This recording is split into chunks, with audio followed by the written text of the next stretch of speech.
Treppen zum Palast. Blaue Stunde, Promenade, Lippenstift an deinem Glas. Soda, Zitrone, Haut glänzt, Haare nass. Ich schenk dir nach, du sagst, wie schön ich bin.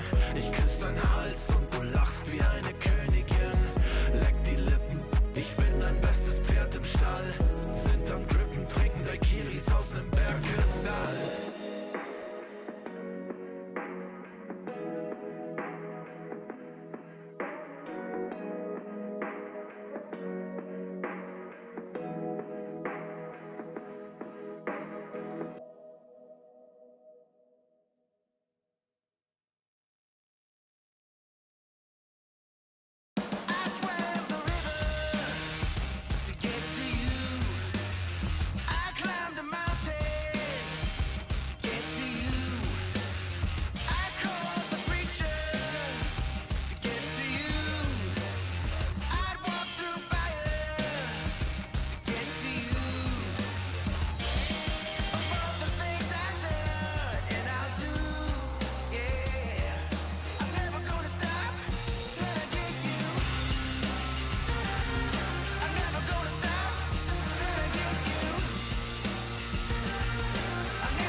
So look out, here I come. Yeah, baby. Hey. Never ever, never ever, never ever gonna stop. Yeah. I swam the river to get to you. I climbed the mountain, get to you.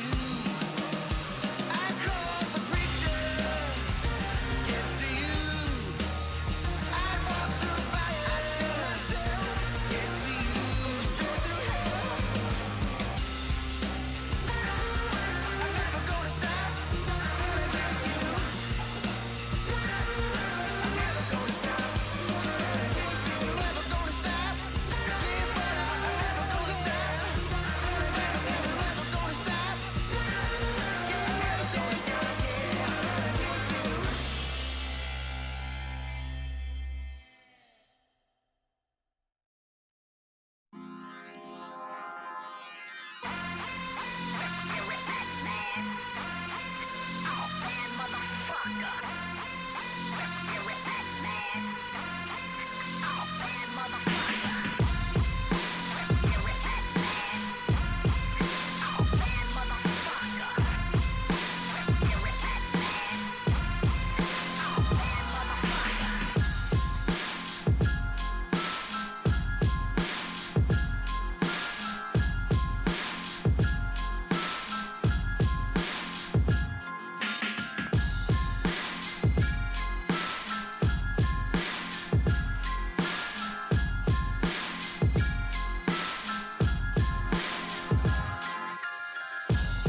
could never be like me.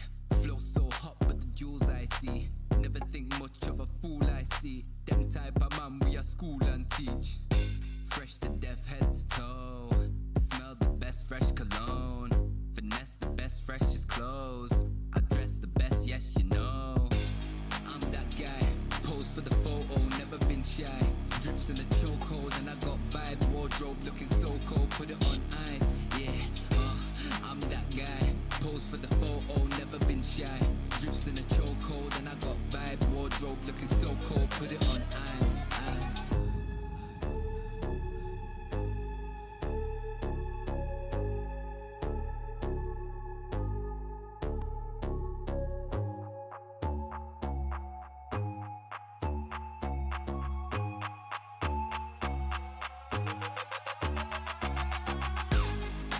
Guy, pose for the photo, never been shy. Drips in the chokehold and I got vibe. Wardrobe looking so cold, put it on ice. Yeah, I'm that guy. Pose for the photo, never been shy. Drips in the chokehold and I got vibe. Wardrobe looking so cold, put it on ice. Ice. I'm that guy. I'm that guy. I'm that guy. Put it on ice. I'm that guy. I'm that guy. I'm that guy.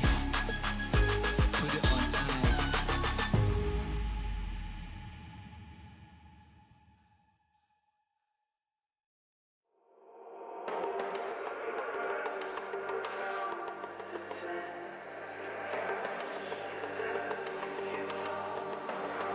Scream out.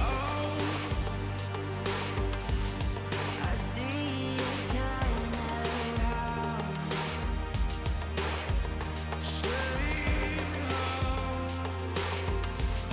You shine the brightest now. There's no doubt. This current's changing, changing. Still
Voices in my head, they say I'm lost, but I found myself in the dark. Voices in my head, they said I'm lost. Blow me like a C4, give me what I want. Mad Max whip you while I'm rolling up a blunt. They asked me where the body's at, I told them check the trunk. She asked me who the man is, I told her I'm the one. I told her I'm the one. You can figure where I'm from. I told her I'm the one. You can't make it where I'm from. Couple warrants and a gun to my name, low-key. Wood grain dripping and I keep it on me. Whole lot of new faces, I'm the real OG. Keep talking shh, and I'll put you on a white tee. The voices in my head, they said I'm lost. Blow me like a C4, give me what I want. Mad Max whip you while I'm rolling up a blunt. They asked me where the body's at, I told them check the trunk. She asked me who the man is, I told her I'm the one. I told her I'm the one. You can figure where I'm from. I told her I'm the one. You can't make it where I'm from.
caution, might have to get hurt. I tower from the treetop, but I came up from the dirt. That shotty like a detox, hit the pump and go berserk. Yeah, I don't care. You might get found in the middle of nowhere. Yeah, approach me with caution, might have to get hurt. That shotty like a detox, hit the pump and go berserk. That shotty like a detox, hit the pump and go berserk. I think y'all in my way, so tell me which one going first. You end up in the hearse, you end up in the grave. That shotty like a detox, hit the pump and you enslaved. Hey, yeah, I don't care. You might get found in the middle of nowhere. Yeah, that shotty like a detox, hit the pump and go berserk. I think y'all in my way, so tell me which one going first. Scroll through my living room, chosen the pinnacle. I jump into the spotlight ever since I seen the hidden view. Move how I move, I don't know who you approaching. I'm Jordan, less suggestion, I don't need nobody coaching. All these niggas frozen, that's the usual. Every space I go in, that's not unusual. Approach me with caution, might have to get hurt. That shotty like them Reeboks, hit the pump and go berserk. That shotty like a detox, hit the pump and go berserk. I think y'all in my way, so tell me which one going first. You end up in the hearse, you end up in the grave. That shotty like a detox, hit the pump and you enslaved. Hey, yeah, I don't care. You might get found in the middle of nowhere. Yeah, that shotty like a detox, hit the pump and go berserk. I think y'all in my way, so tell me which one going first. That shotty like a detox, hit the pump and go berserk. I think y'all in my way, so tell me which one going first. You end up in the hearse, you end up in the grave. That shotty like a detox, hit the pump and you enslaved. Hey, yeah, I don't care. You might get found in the middle of nowhere. Yeah, that shotty like a detox, hit the pump and go berserk. I think y'all in my way, so tell me which one going first.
So take me to the finish line, 'cause you're never gonna stop me trying. Yeah, what's real is never gonna die. So take me to the finish line. Take me to the finish line.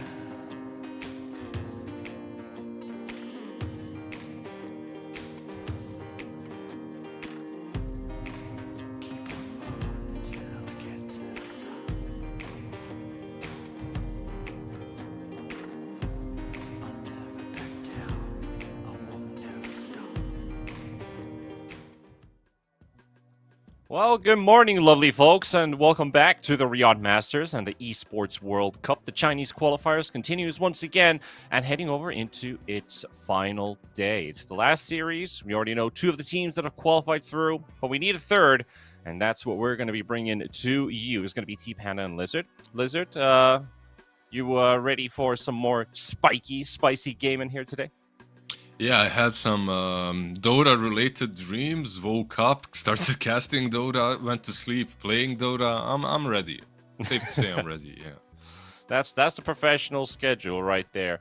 We got two series starting off simultaneously here on the seventh stream, as we can look at the okay. Let's look at the schedule right away. We have Azure Ray and Team Zero on the sister stream, and on our stream, we're going to be watching Kev versus Spiky Gaming, and after that, I believe on channel number 6, we'll have the finalizer, which is the lower bracket round 3 of the winners between these two series for that last qualification spot. So out of the teams that have qualified so far, if we look at the bracket as well, we already know that G2IG and LGD were the ones who made it through. And LGD actually 2-0'd Azure Ray, but as you can see, it's only 2-0s on the board. There's no game 3s needed so far. Yeah, I feel like maybe we'll see some game 3 right now. Maybe we'll see some actual stretch, because the last couple of days of the Chinese region, they were a little bit too one-sided. The games we casted and the games I watched, everything pretty much very one-sided. But, you know, like looking at the brackets, looking at these teams, we are where we expected to be. G2IG and LGD obviously going through, and the last remaining team that everyone is at least expecting to go through is Azure. But, you know, anything can happen. They still have 2 series to go if they want to take it, and one of these 2 teams that we are currently watching might try and put some issues on their road, like not allow them to get to Riyadh as easily. Yeah, casual hamstring, burning a tire, something like that. Yeah, put some spikes on the road. You know, put a meepo with a net on the way. Might be something. But let's talk about Kev versus Spiky Gaming. Of course, in the head-to-head, Kev, they've won their last 4 appearances versus Spiky Gaming. Spiky does have 1 win on the board. They could double their wins if they end up taking this series versus Kev. But what we saw on our first day, we saw Kev play versus Team Zero. Pretty one-sided affair there, but didn't stand a chance versus G2IG. While Spiky, they took out Dark Horse in the lower bracket after being knocked down into the lower bracket, of course, by LGD Gaming, who's already qualified. I think they are the ones who are in a tough spot. But, you know, are they cooking? You know, Mr. Might be coming up with something good. He might cook something up.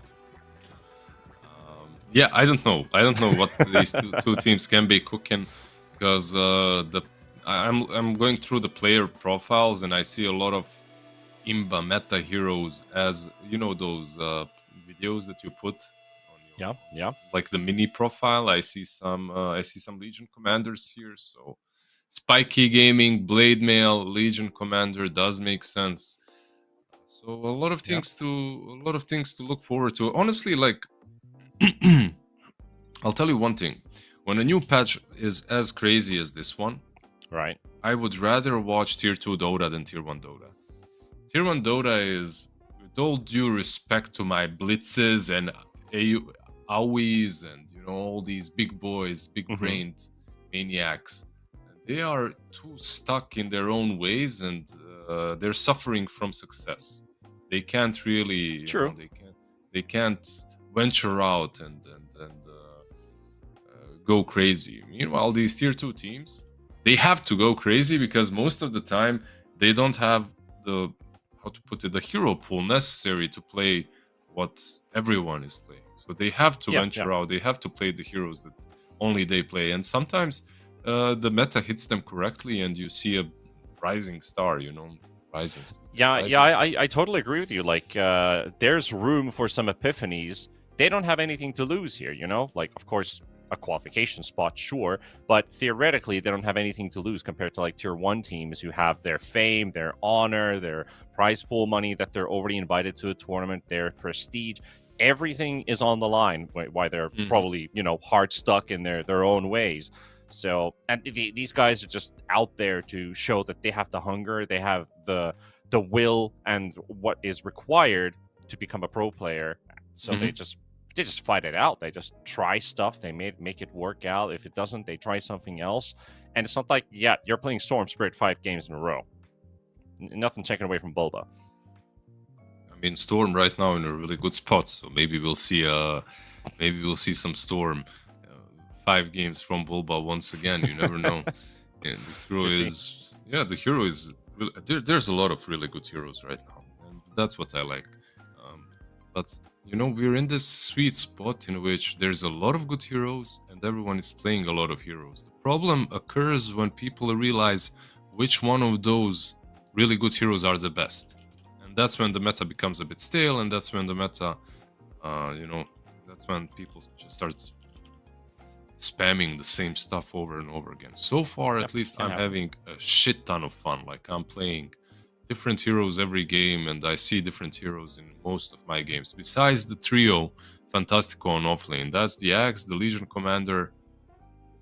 Which one was it? There's have you seen any fun videos? Like these like short clips, like YouTube Shorts or something like that, regarding some busted builds or something that's not quite working accordingly? Because I saw one about Enigma and one of the facets, which basically is like when you take 350 damage, an Eidolon spawns. And if you use that with Martyr's Plate, it didn't work quite exactly as you'd think. You're soaking up a bit of damage here and there, and you're going to spawn some Eidolons from damage taken. The thing is, he starts spawning tens and tens and tens of Eidolons, and you have this big army in front of the enemy base from just a creep wave dying because of the Martyr's Plate. And it's like, whoa, what the heck's going on? And then they just end the game in like 10 seconds. Or you just feed all that gold because enemy has like one hero that... there was an Ember in that game, but I didn't see him on my screen because he's just jumping from one Eidolon to another.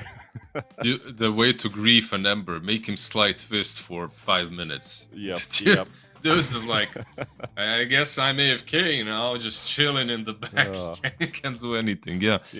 No, there's a lot of fun builds. There's a lot of things like top of my head right now. I can't think of anything that's. I got a couple. I mean, there's like you can hitchhike Witch Doctor while ulting. There's also something a bit more straightforward, Tiny two-shotting any hero like later on in the game as a carry. So, what are your others? Give me the other ones. I actually have 3, but 2 of them are of the same hero. As we're jumping into the draft, we might as well throw that on your screens right now. Team Kev versus Spiky Gaming. So techies is 2. One is the right-click techies, which can be very fun if you have the room to build all the items. When you have like extra attack speed, converts into attack range, and suddenly you've got like this 1400 right-click range techies just popping those. That's the first game I felt. Yeah, that's literally the first game I had. I felt that. Then the other one. Then the other one is with the 9-slot inventory and stacking your backpack full of neutral items and all the cast range items. If you have that good RNG to get all the cast range items from tier 2, 3, and 4 and equip the 5, you can blast off further than your regular monitor can show. So if you have a curved monitor, you're good to go. If you have a small monitor, you can actually blink further than your screen shows. So you have to kind of anticipate like so much further ahead. And No, continue. And? Thirdly, I just had like Venomancer who can solo Roshan these days, by the way. I have to say one thing. I'm kind of sad. Like Phoenix is being picked way too much. God damn it! Like I love this hero. I play him a lot, and I discussed this with the guys in Wallachia as well, because I'm for the longest time I'm like the unsuccessful 9 when it comes to mid heroes. Not because when I'm playing mid, I pick some heroes not only because I feel they're strong, but sometimes it's because they're just the heroes I play, and I want to play them mid, see how it goes. And Coddle was one of those long time ago. Now it's Phoenix. I've been playing Phoenix for a couple of patches on mid lane, and there are some games where this hero is like 100 or a 0. You either, if you're playing him as a core, I know the chat is gonna be like, the hell is this Herald talking about? But hear this X rank 1 Herald out. Like this hero, if he starts snowballing and you don't have ways of dealing with the egg, just wins the game. Straight up. And it's very easy to win. It's very easy to snowball. Of course, first phase Phoenix isn't gonna be something like that, but I think also in my average, I have started noticing people copying it and playing it mid a bit more. Like I'm getting some Phoenix mids very often, so you might see them you might see it in pro games. Probably won't, because the problem with this hero is he strives from unorganized drafts. You need to not play versus Jug, Marcy, or something like that. But overall, it can be damn strong. Like the amount Coming of to your damage that pubs you do. this June. Yeah. No, for sure. On the other side, we have Marcy. Maybe some is Tiny banned, maybe some Marcy Tiny. I've seen that combo a couple of times. It looks kind of busted. But speaking of Phoenix, of course, this will be your support, or maybe, just maybe offlane. Most likely the support, and as support, it just destroys. Like, if you have some good combo for the laser, you can take that, face it. If you have something else, you can go for the burn, and you just dominate lanes. And one other thing, stop going, stop not buying stats on this. Fuck, like that had to go. Like this guy, this burb, shiny burb. If you get like a bracer and a couple of branches, the amount of burn that you do in the lane and the right clicks is stupid strong. Like not a single support can trade with you. Yeah, he is really solid right now in terms of damage output, and also being a target, you know, like you want to focus the Phoenix, you also want to try and hit the egg, but like before you get to the egg phase, like this hero is really difficult to deal with because of all the damage output and all. He used to be this guy who's like, well, he's annoying, he's slow, he slows your attack speed, he slows your movement speed, he's always around, you got dot damage, yada yada, but now everything just got better on the hero. Yeah, I feel like everything got better on every hero, so you know, for Phoenix it also got a bit better. He used to be broken, then he was kind of forgotten. Now he is, I won't say broken, but he's strong, like he's in a good spot. I feel like you can definitely counter and win against him. But Dark Willow, I wouldn't consider this hero as like one of the best against, because you have so many dots that go over Dark Willow. But let's see. They have some nice combos here, regardless. Like Dark Willow, Marcy is pretty solid. We'll see if Marcy is a core or a support. In last patch, it would most likely be a support, but it can be anything here. And on Spiky, they get another AoE damage. You get this bat, and now you have a bat to get on top of Dark Willow too. By the way, bat is one hero that I'm not really seeing in my games at all. That is one, like the classic Batrider approach has always been like initiate, utility type of hero, and nobody just picks Arsonist. Like nobody wants to hit buildings with Batrider, really. I've played a carry Batrider game this patch. I enjoyed it. I liked it. It was a difficult game, but I really had to kind of like, well, what do I want to build as a carry, as a right clicker with the Arsonist talent? And I ended up the game with 19,000 building damage. Interesting. Oh my god, it's an IO Marcy lineup. IO Marcy and Legion Legion. lineup. Legion on top of that. Yeah. They're not gonna have an easy laning stage, at least on Spiky. Yeah, IO Marcy. I have PTSDs of this. I mean, it's still the same, trust me. It still slaps. It's still very strong. I know. That's why I have PTSDs of this, because laning against the IO Marcy, even if it's 1-5 or 3-4, you just can't lane. Like, really good. especially if you're playing against a Marcy IO lane, the way to lane it is not the lane. It's literally just lane pulling shenanigans behind your tower, between your towers, and just don't let them hit you. Unless you have heroes like, say, a +4 that can harass reliably without them getting in and hitting you. Phoenix is good in this case, but I like a hero like Coddle 4, just throwing Illuminate Blasts the whole time. It really hinders the regen capability of Marcy IO. This will probably be Bat Primal though, right? Like Bat Primal offlane, Phoenix Troll safe lane, and then some mid last pick, most likely. What's interesting is Spiky Gaming banning out OD. Like, you need to ban it because you have Troll. At the same time, it would be good on your side versus both Marcy and Legion, so you have something to save you against the duel. I get the trick here though. The Troll is pretty solid because you have a hero that's strong against Legion in the lane.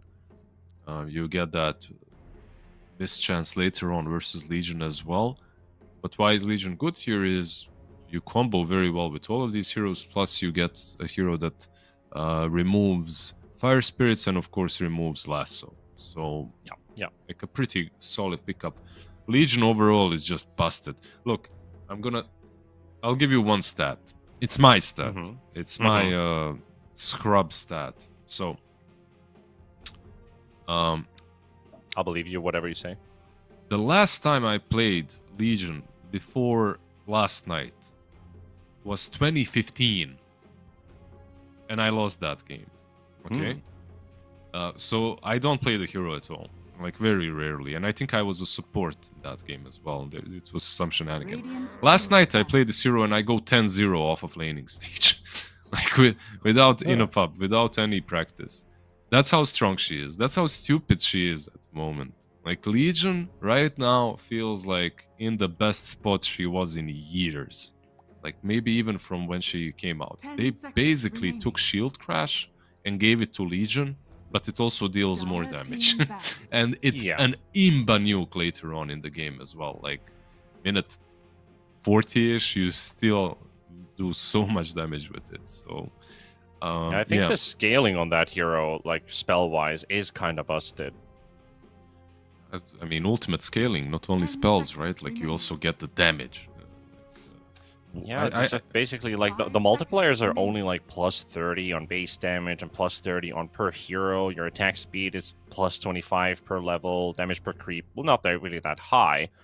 Those numbers would look small, but, you know, it is, for a reason, overwhelming odds. And now then it's an overwhelming LC that you have to deal with. Yeah, you get a shard as well. Keep that in mind.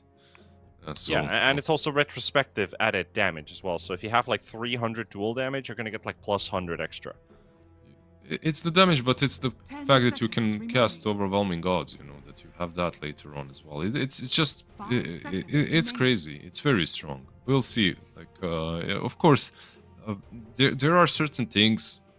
It's always been like that work in pubs and don't work in pro games. But there are also things that dominate pubs and dominate pro games at the same time. Slardar for me is a weird one. Like, this sprint thing is obviously really damn strong, and in the laning stage, it feels like, I mean, it almost feels like if you don't have a stun, you're not killing him. 10 seconds. Slows don't work, obviously. Yeah, he just runs away. Exactly, he just runs away. What do they get? Never skip leg day. Yeah, I mean, does he skip? He has a tail day, I guess. Doesn't matter. It doesn't matter. He's got strong legs. And this as well. Like, okay, so this what patch. Is this draft, man? No, it's just another one. Butterfly effect mid. Like, I was literally talking to someone last night about Wyvern as well. Like, this hero feels like also in the best spot ever as a support or as a core. As a support, you're just owning the lane with a 50 mana Cold Embrace. As a core, you're getting so much range and so much damage. Just, yeah, he went for the dragon side, so all that range is gonna be on him. Just two interesting drafts on both sides. You can see what they went for. Like, you have Wyvern into Troll, you have a Legion into Bat Rider as well. Slardar and Bat should kind of be strong versus these two in the lane as well. We'll see how it goes, but I like both sides. I think maybe I like Team Cav a bit more when it comes to individual performance and these quirky patch things, but Spiky Gaming have a more rounded up draft at the moment, for me at least. I think I'm on the kind of same lines here. Like for Spiky Gaming, of course, I like the overwhelming amount of damage that they have on their lineup, but that Winter Wyvern counters like half of that damage because of the Cold Embrace. You can also kill off people with the curse very nicely, even if it's not the troll. He has to build up his attack speed, but you already get like bonus attack speed when you're hitting somebody that is cursed. But I'll give them style points on Team Kev's side. Like this draft is, I'd say, an 8.5 out of 10 in terms of flair. Maybe even a 9. Because you got Io Marcy, you've got that strong LC that we've been talking about like half of the draft. And then this Winter Wyvern is just kind of like cherry on top of the cake. That was unreal. Against physical damage, this is your ultimate. Of course. No, I completely agree. It's just like, on both sides, I would say that the only thing I would add on both sides, we have flair, but definitely more on Kev when it comes to just some sheer fun, the patch play at the moment. Yep. And of course, considering that these previous 4 matchups between the two teams, Kev has won 4, and of course, out of the 5, it's 4-1. So Spiky Gaming does have that 1 win on the board and looking to double up their wins, as we talked about in the pre-studio. But it's going to be a difficult one. Kev definitely wants to contend for that qualification spot. Spiky Gaming, I think it's really up to them. How well can they play this first game in this best of 3? Can they force the first 3-game series? Because it's all been 2-0s on the board so far. As we kick this game underway, we're going to be contesting a bit of runes here in the river. It looks like it's just going to be some soft skirmishing unless the troll manages to show up. Throwing in the roots, the bounties will finally pop. And it's going to be a 2-for-2. Is it? It's 3-for-1, right? 3-for-1. Oh, sorry, my color background. You know, waking up in the morning. It's kind of hard for them to. It was hard for them to contest it the way they wanted to. They wanted to split on the map, like two on one side, 3 on the other, and the heroes. And these numbers are just stronger on the other side, so you couldn't. Yeah, we'll see. We'll see how this goes. Got the good old Io Marcy going up against Slardar and Bat Rider here in this bottom lane. Already with the early poke here, Slithering Crush level 1. I'll be curious to see if MDR decides to max out the Crush above the Bash. Like usually if you're melee into melee, you go Bash. If you're melee into range, you're usually just leveling up Slithering Crush so you can nuke the wave at level 3. Top lane might be a first blood though. Phoenix, he'll go down. The LC is going to pick it up. This is the weakest part of the game for you. You don't have dive, you're only level 1. Basically, on the 0, you need to find a way to survive to level 2 and then pay off of that. Giving a first blood to Legion is actually super dangerous. She's going to get an earlier Bracer, Tango's Stick. And this is a lane issue early on. And this is a lane that's kind of, I mean, it's not terrible, but it's harder than most lanes for LC. So giving her that nice start is definitely a problem. Also looking at the mid lane matchup a bit with Butterfly Effect versus XWI. Primal Beast already getting some early CS. Uproar is going to be handy. Unfortunately, you can only pop it once, especially later on when you still have that Dispel talent at level 15. You're going to have to time it right to get the most out of it. Winter Wyvern, otherwise it's just going to apply another slow right away. Yeah, I don't know what this lane is, honestly. Like, you have this super tanky Panda boy. It's a good reply. Nice kill.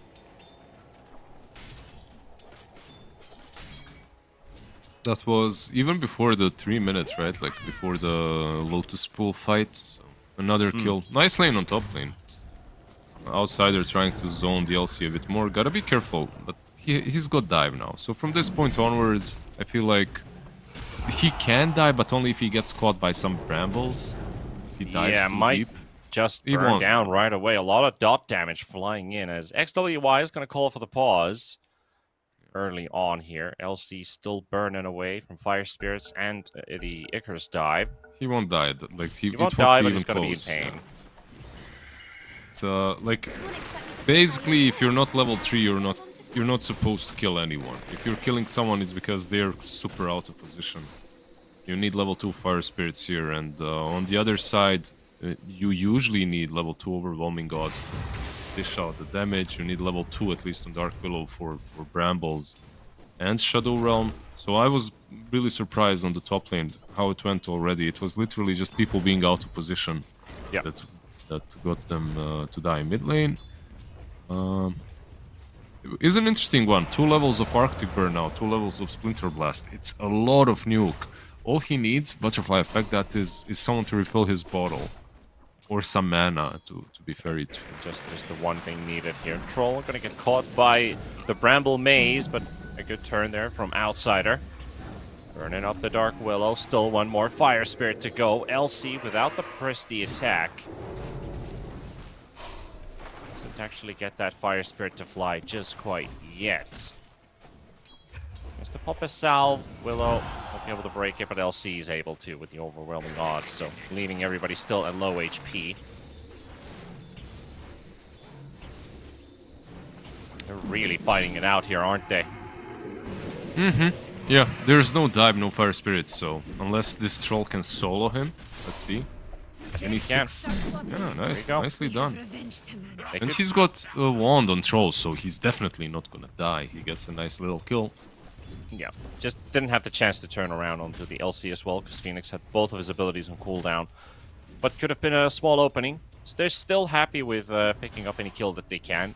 Willow as well, like with the changes to not only just the Shadow Realm, but actually from the init instead, with the increased HP regen. You get like 22, 23 HP regen when you pop W. So you're gonna get like an extra 100 HP for the course of Shadow Realm, which is nice. It's like a 100 HP heal. That's not bad. That's like a safety bubble. Yeah, it's pretty solid, considering as well that you're playing versus a lot of dots. Going in that Shadow Realm can make them think that they have you and that you're dead when you truly aren't, so... And there are so many kinda nice nice. ways to amplify that as well. Like if you have a Mars in your lineup who increases your HP regen while you're in the arena, that also gives you extra HP regen. If you're not being hit by any dot damage, pop a salve. Maybe an Oracle healing you up just before you Shadow Realm. Like, there's a lot of good things to really buff up a Dark Willow early on.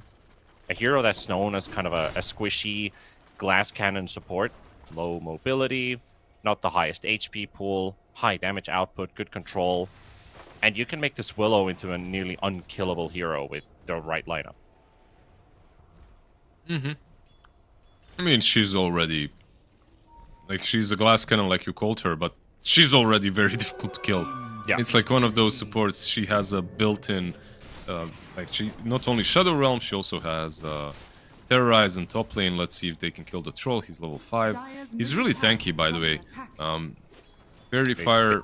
Sorry, not Fairy Fire. The Healing Lotus, the Magic Wand. Not 6, but he's got a Raindrop as well. The Mist Chance.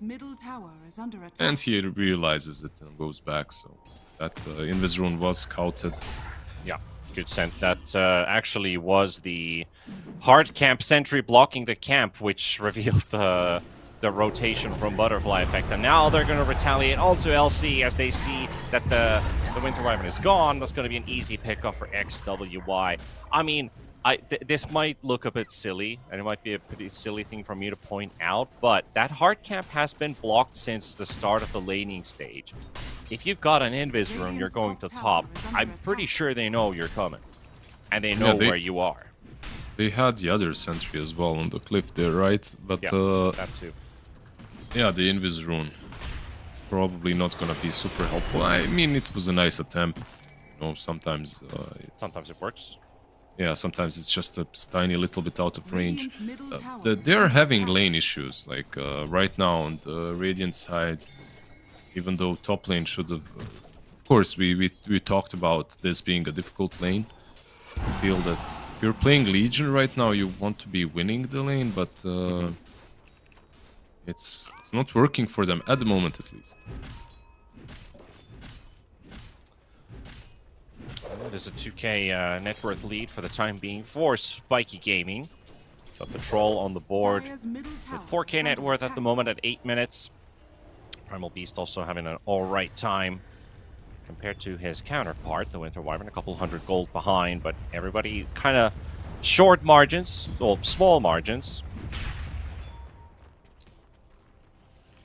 Yeah, I'm just looking if there is anything special right now happening besides all the standard builds. There is one that's a bit off, but nothing that we haven't seen before. There's like the double bracer into Soul Ring on Slardar. It's tanking up quite a bit. I mean, Soul Ring on this hero in general isn't really required, but it's okay. Like, if you want to continue staying in the lane and just farming up. Double bracer phases with the wand is usually what you see. Yeah. And it's enough, you know. Soul Ring, maybe an overkill, but it's okay. It's kind of the expected build, right? LC, though, going to be in a bit of trouble if this Primal Beast makes his connection right under the tower. There's the Onslaught, has Pulverized. They're going to pop the Pristy attack.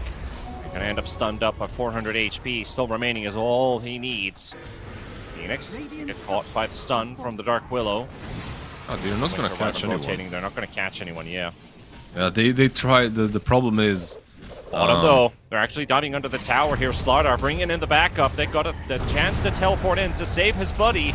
And it's the Io Marcy that's in huge trouble right now. And a double for the Mister, who was dove under the tower. He'll take the kills for himself. I love the maxed out Slithering Crush. You mentioned it earlier. It's working out very nicely for him. If he maxed out Bash, he probably dies. Yeah. Or they can help him. But Spiky Gaming, they are here to play. Like, I know Cav have a pretty good score against them, but right now it's not looking that way. They just picked. Look, they went full meta. And that's fine, but you also have to think about your lanes and how strong you are in them. And right now they were really weak in their lanes. They're 4k behind 10 minutes in. It's a huge net worth lead. Yeah. This early on. That is a big deficit that Kev's going to have to pull together. Still haven't seen too much from this Io Marcy except a failed gank under the tower. Maybe they can get the Bat Rider here. That's a level 6. And a kill for Butterfly Effect. Have to pick that one up. Yeah, he was desperate for a kill. Right, this Winter Wyvern made like 4 rotations and not a single one connected. One thing that I am noticing is that he's always low on resources. Yep. Again. Yep, attempting the Primal Beast here. This should be alright. Gonna burn low. They got the Phoenix Egg ready. Bat Rider also coming in for the backline teleport here. Quick bottle refill for XWY. There is that. Troll has moved towards the jungle. I also see the Mjolnir already lined up for him. That also lets the LC take over the lane. Has almost a Blade Mail. And that Blink Dagger is going to get slowed down by a bit because he didn't dominate his lane. He could have like an extra 1,000 gold by now if things went even better. That would mean a Blade Mail would be ready and his Blink is already on its way. So that's going to be slightly delayed. Not too much, just a bit. Yep, nothing crazy. But you know this early on, it's all about... Like, you can't talk about the game as in minutes because seconds are truly what matters. Like 15 seconds late and you miss that gank and after that you're late for something else. Well, they just missed the 80 rune on the Primal Beast. It's going to be secured for Butterfly Effect.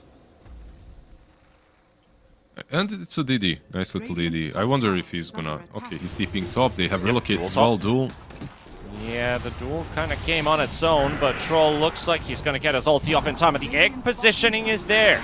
Maybe they can turn things around for a kill. The egg is going to get destroyed, though. That's going to lose the Troll. They're going to relocate away to safety, and Primal Beast isn't catching anybody, is he? Hara, get the lasso on the back towards Bot the Dark lane as Willow, well. so maybe something is going their way. Bottom lane as well. The Slardar was trying to find a kill, but he won't be able to. Red Panda, he'll finally drop. But it's a bit unfortunate for Spiky Gaming, isn't it? You know, because they were trying to retaliate to the duel. They did all the right things, and they still ended up losing heroes, and they didn't get to kill the Marcy Io, who just relocated out in time. Oh, relocate ended in time. Well, I could say that it's kind of unfortunate, but it was kind of also obvious what's gonna happen, so they could have maybe reacted a bit better, or set up a trap, because you're playing versus Legion and Io, and all of them got their spikes, right? Like on one side you got the level 6, you have Relocate, and on the other you have Blade Mail, so you probably could have expected this happening, especially if Troll is showing in the lane. So a bit late from them to answer it, but overall, yeah, overall really good for Kev. The deficit is now much smaller, but they have to play into a Stardar with a blink, and he's smoking up. I think Io Marcy still took a bit of a hit when you think about Marcy's sidekick no longer being flat damage, but instead of percentage-based base attack damage, which is now 30% instead of 48%. That really took away a lot from that laning stage, but we'll see what happens with this. The lasso into the trample onslaught. That's going to be enough to take down Red Panda. And the smoke is still going through here. Every single hero on their side has a way of going through Shadow Realm. Like, it's really not a good Dark Willow game. VR does get the blink stun onto the Marcy. Trolls coming in as well for the action. Got the Winter Wyvern teleported right next to him. Gets the slow onto the Troll. Slowly starts to burn him down. He's taking a crazy amount of damage from that Witchblade. They do get the Primal Beast tossed onto the tower. They got the Phoenix Egg as well on the edge. The curse comes out. The duel. Oh dear me. Well, that happens from time to time. Ulu, he'll jump in, but he won't be able to take down the Primal. They've already lost 1-1. And now chasing the Primal away. The Marcy with the armlet. Troll chasing the Legion Commander as well at the same time. And there's the root, so that's pretty much the seal. Seals the deal for the LC, except for the toss coming out just in time. And they turn around for the kill on him. And now Ulu gets another armlet toggle, being chased by XWY. He's gonna have to time this perfectly, but here we go. Undyne and LC coming in from the other direction with the freshly popped relocate. It runs out. They show up on the side of the fight. Red Panda getting burnt up by Outsider. It looks like he's going to go down to the final Fire Spirits, but they get the XWY kill. And that's a lot of fighting. And MDR, he's ready for round number 2. And how much do they have to give versus LC Marcy Io? I think they have to back out. Level 4 blink stun ready, though. Okay, we're going to reset. Yeah. A really messy fight, like from both of these teams. Super messy on both sides. A lot of spells overlap that shouldn't overlap. A lot of mistakes. Mid lane, they don't have Rillo, right? Yeah, still 30 seconds. Because this troll was taking so much damage. Nice little region there. The bat blink snatches it. Oh, by the way, look at Phoenix with the bracer. This is what I was actually talking about earlier during the drafting stage. You don't really see this. Usually you never saw it, but nice. Also, this combo right now is active. Like, you have Io with the mech, and then you have an armlet RC. Yeah. Let's see if they can get someone. They have a blink. Misread blink there by the Bat Rider, but they are choking up the area from Ulu and Undyne. Fortunately, just not enough to go in. I think they need the Slardar. And this is just... This is ridiculous. Like, minute 16, not a single tier 1 tower has fallen. Oh, yeah. They're still holding bottom. Top lane wasn't even touched. Yeah, we're not playing Dota, we're playing Dotted. Yeah, pretty much. Towers.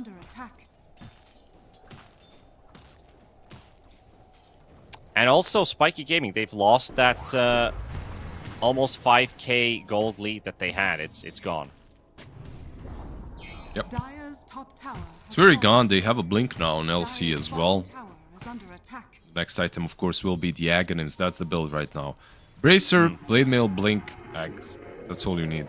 And the Magic Wand, of course. Yeah, very, very locked in. No variance. This is what you always get. Also, they're sitting up at Hara here. There's the blink in with the Bedlam damage. That should always work for a kill. The Golems are also helping out of it. Yeah, that's the 300 bonus of vision on the Watcher as well from IO. Lets you prepare a little bit faster. About that. It's a bit of a surprise element on that. I don't think that most teams are thinking about it. Like, most players aren't thinking about that. Yeah, people only think about like what's strong in the meta, what items in the meta, what hero is good. And then these small details kind of get lost in the fog, let's put it that exactly. way. You know, like, I'm sure you read about it and you see it, but... Yeah. Bot lane Ulu. Yeah, just get caught by the stun and the lasso and the run in with the onslaught, but here comes Io and the relocate away. That was really messy. Like, they went and used they know everything they're on gonna him. be around, so that's a close range relocate as well. So they've got LC duel ready. They spot Outsider. That's the one they want. They can just catch him as they do, but the Bedlam on top as well. Yeah. They save them from the relocate. They get a kill. They toss back the Primal Beast. He also has a Blade Mail. That's a They're big gonna chill boy. with for now. Splinter Blast flying in as well. Gonna get stunned up by the Curse Crown. And now also jumping in with MDR. Ulu, Red Panda both pretty low here. And there's the buyback from the Phoenix. Phoenix is ready with the egg. Everything is available, but MDR goes down. And there's the egg popped as well. But they are so low on HP right now. XWY, he's down as well. And they'll only get the LC, but the curse onto the troll. And here comes Marcy punching her way through for a triple kill. That's a and now dieback, Outsider's probably. got nowhere to go. Disposes. Oh, sorry. Rebound is ready in 2 seconds. This bird is just trying to fly in circles, but nowhere to go. Red Panda snatches that one. So it's just a triple for the Marcy, but hey, that's a full-on team wipe and a dieback. Oh, yeah, that was... It looked kind of maybe okay for Spiky Gaming, because you have this Primal that's gone on. He's got his Blade Mail, Ogre Axe, he's really big, but the fights, they're just not being played very properly. Like, your Phoenix buybacks, right? But you're playing versus so many things, so many heroes that can attack fast or deal with Fire Spirits that he can't really use the egg offensively. Like, he buybacks and still uses the egg next to a tier 1 tower, you know, like on the left side of the fight. So doesn't really do much.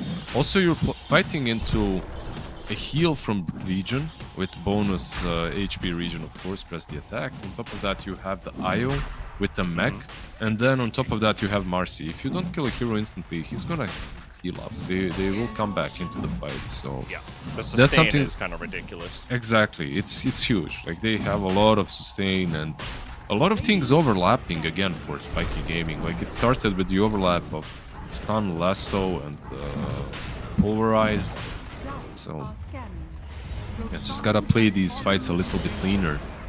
Well, maybe they can find a pick-off for themselves, because the lasso is used onto the LC, but it gets a duel and the relocate comes out, so Batrider's going to give another duel win for the LC.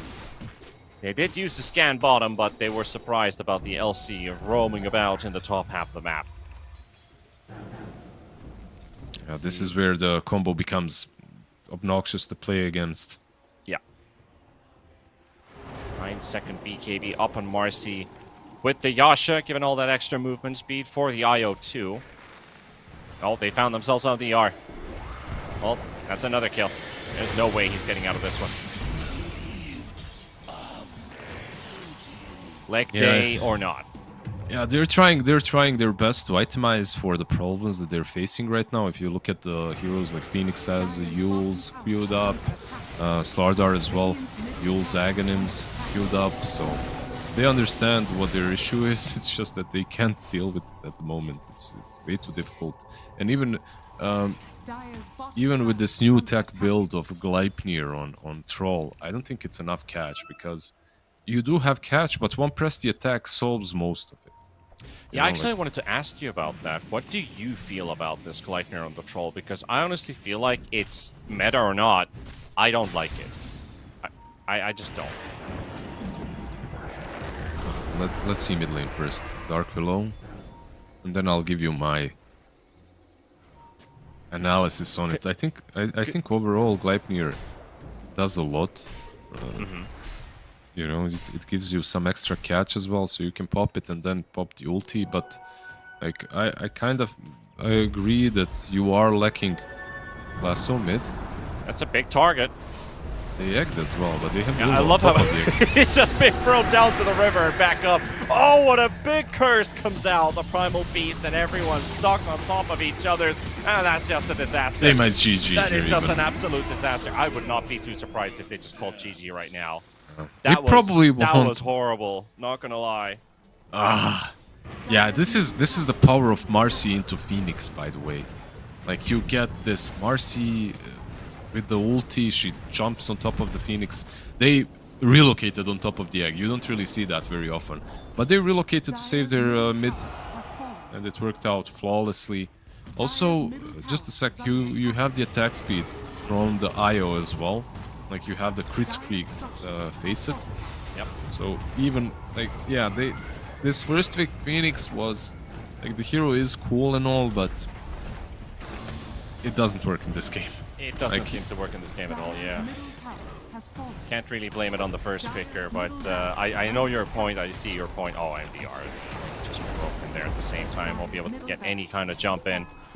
So there's the melee racks gone. The glyph at least is refreshed, if that's something positive, but it's still a building lost. And it's a 14k lead for Kev, who started this game with a 5k deficit. That's almost a 20k swing in total now. Yeah, like you can't fight anymore. Like you literally, I don't see the way. And on to the next one. Yeah, dual Aghanim's. He's got Sunray, but there's the fear, and that's not. Like this game is over. Yeah, I'm sorry this to game all. is definitely over. Yeah. Yeah, all the spiky gaming fanboys in the chat. Yeah, feels bad, man. What can you do? Well, with this this current pace, looking at the way Kev's able to execute this particular draft, and also the tempo that they get to play, and Spiky, I think, you know, can you really forgive like any mistakes Kev made early on, because they still turned this game around so quickly and so easily? Because Spiky, they have to nail everything now. No, not even now. They had to nail everything like already 10 minutes ago to make things work. They were pretty messy fights all over the place. Not even Kev was really polished. But now they just make it look so easy, because Spiky Gaming, if they mess up once, Kev's already won the fight. I feel like Kev wins 99% of the time out of this situation. Like, you need level 2 egg. You're just missing so many things, and your one side is already done. But let's see. Slardar. Oh, he doesn't get the look in. Maybe this is something that they can work on. Marcy is low. The duel comes out as well onto the Primal Beast. The Troll's going to get some damage on the side. Ulu going to lose the Aegis. LC's still going to be fighting. Okay, they're cooking. Getting healed up there. They're holding their line. The egg will explode. They take down the LC. The Curse is going to take down the Bat Rider. And now Marcy jumps in. The target's on the Troll. Troll still has his ulti available, but can he get it off in time? Yes, he can. And that's going to be a bit of a warning signal. Marcy going to get rooted up once they get the heal onto the IO, but the Marcy is slowly fading away and trying to stand her ground. The jump out, though, just in time. Going to get another armlet toggle, and Willow just continues to hammer away onto the Primal Beast, keeping them at bay. And XWY will fall to Red Panda. MDR misses the stun, but it doesn't matter. They're still going to get the kill. They're going back in. Marcy going again. Got themselves the Dying Light Phoenix, but Marcy just doesn't seem to care too much of the Bat Rider. Just blinks in, trying to do some damage. Not enough. Just not enough, and that's going to be another casualty of war. It's going to be the outsider, Phoenix, and Slardar. He just soul-ringed. He's thinking about it. If Rider, armlet. maybe? Oh my god, look at that heal. He was waiting for the armlet toggle. If Ulu toggles the armlet down, he blinks in and kills him off, basically, but that was never going to happen. Honestly, like, high ground is hard and all of that, but Spiky Gaming, they play this fight the best that they've played in this whole game. Yeah.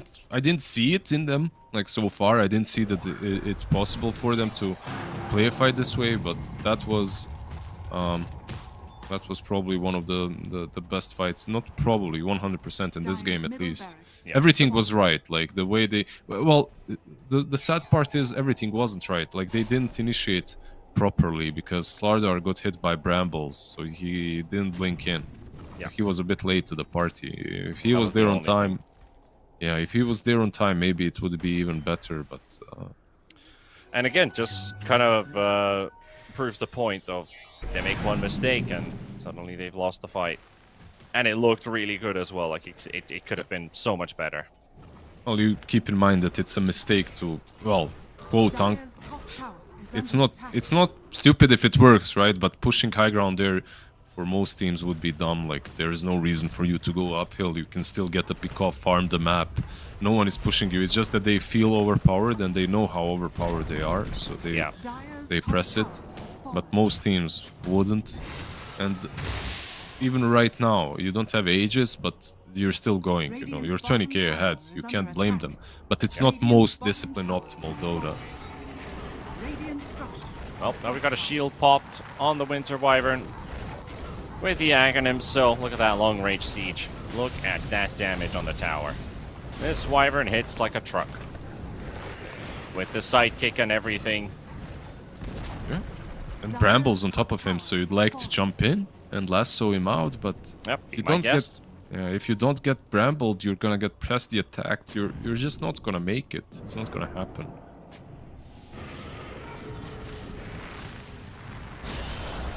Well, the lasso does show up. It's onto the LC on the back line, but LC only taken away from the fight for a little bit longer as Hara is already down, and there goes MDR.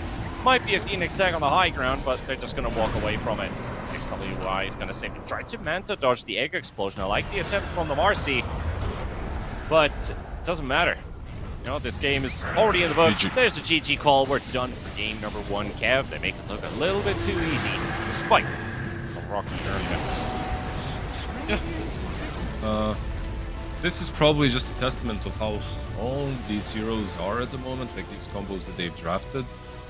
Just the Legion, you know, the Legion combo is pretty damn solid, but of course in this particular game the most important part was the Io Marcy. It looked insane as it usually does, but it's funny because their lanes were bad. Like they didn't do extremely well in the lanes.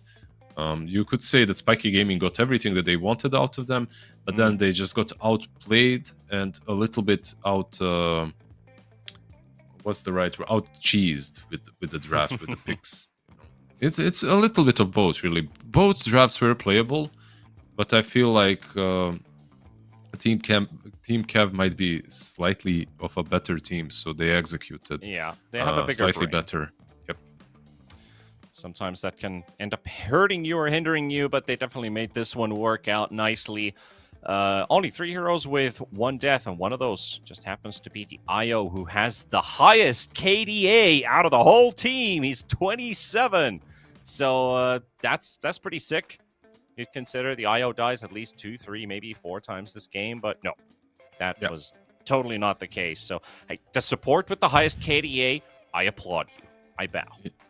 I mean, one thing that they really didn't focus on was the IO, and every time they'd go on Marcy in these early game engagements, they wouldn't even save a stun for IO. They would, yeah, he's gonna relocate, we're gonna bash him. Like, no, you're not. He's gonna relocate with a mech, and then you lost the fight. So, yeah, have to think about some of these small little intricacies of how the team fights go, and IO is a huge one. He's like the elephant in the room. You can't kill a target unless you're making sure that Wisp isn't there. Well, let's see what comes out of game number 2. We're going to take a tiny ad break and see if Spiky Gaming still has it in them to try and stretch into that third game of this qualifier. But until then, we'll see you guys in a couple of minutes. Get yourselves your refreshments and be ready for the second game of this Chinese qualifier.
fancy. Money on me, I got plenty. Hundreds, 50s, and 20s. Stage stack, lot of them. Rags, house by the lake, bought that. Ops to the brakes, draw back. Paddock on my wrist, I'ma hit 'em with a drip. They gon' pay the VIP to get a pic with me. I'm a star. Brand new keys to the car. I'm the boss and the king and the czar. Got me so high, so addicted. Telling me I'm the only queen of his heart.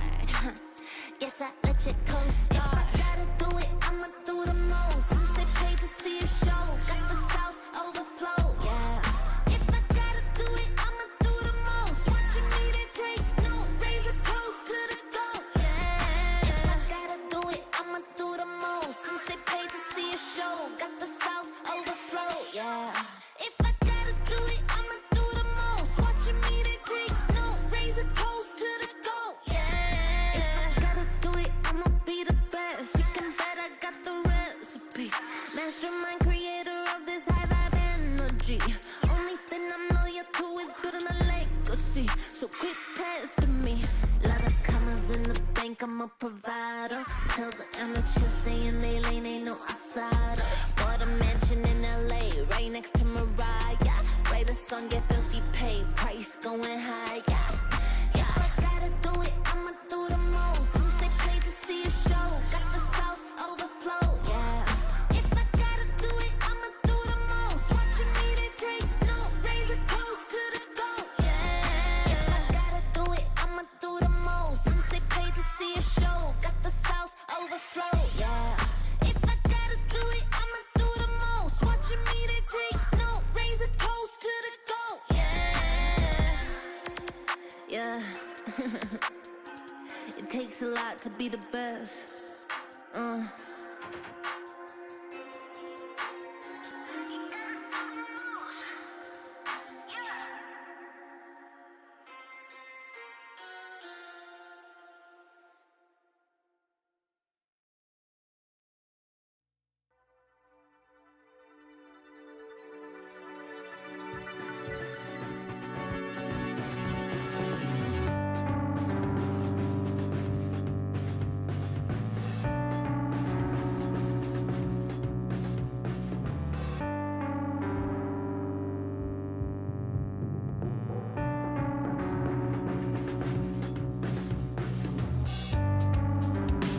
I've never seen you this gone.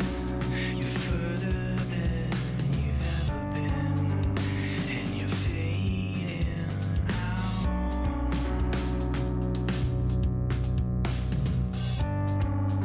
With your hands by your side, you're closer to the edge.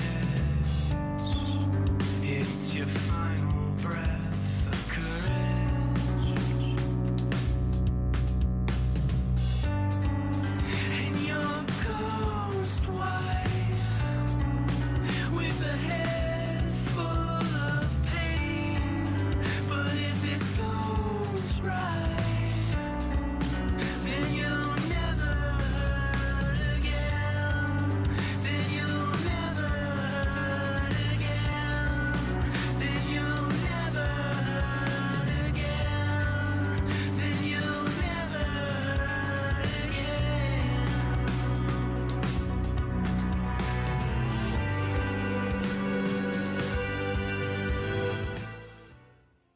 All right, welcome back, and it's time to get ourselves ready for game number 2 of Team Kev versus Spiky Gaming. And of course, Spiky, their backs against the wall right now. They're gonna try and turn this series around, try to cook something with that game number 2 draft that is soon going to be starting. With Team Kev looking pretty convincing in game number 1, despite Spiky Gaming starting off strong in the laning stage. Was that kind of expected to happen, that Spiky Gaming is going to play the laning stage a lot better than Team Kev? Because Team Kev then just turned the game around really easily. Would I expect them in general to play the laning stage much better than Team Kev? No, but they had better heroes. Like they had laning heroes that really are strong in the early stage, and they abused that. Like they managed to have a really solid start for the troll. The Slardar bat as well. Even though you're playing versus Io Marcy, these two heroes come online around level 5, level 6. Before that, if you're playing something as Slardar bat, you can abuse it a bit. So they had a good time. Mid lane as well, you had Winter Wyvern against Primal Beast, and that one surprised me a bit. I feel like Primal Beast did a bit better than I expected.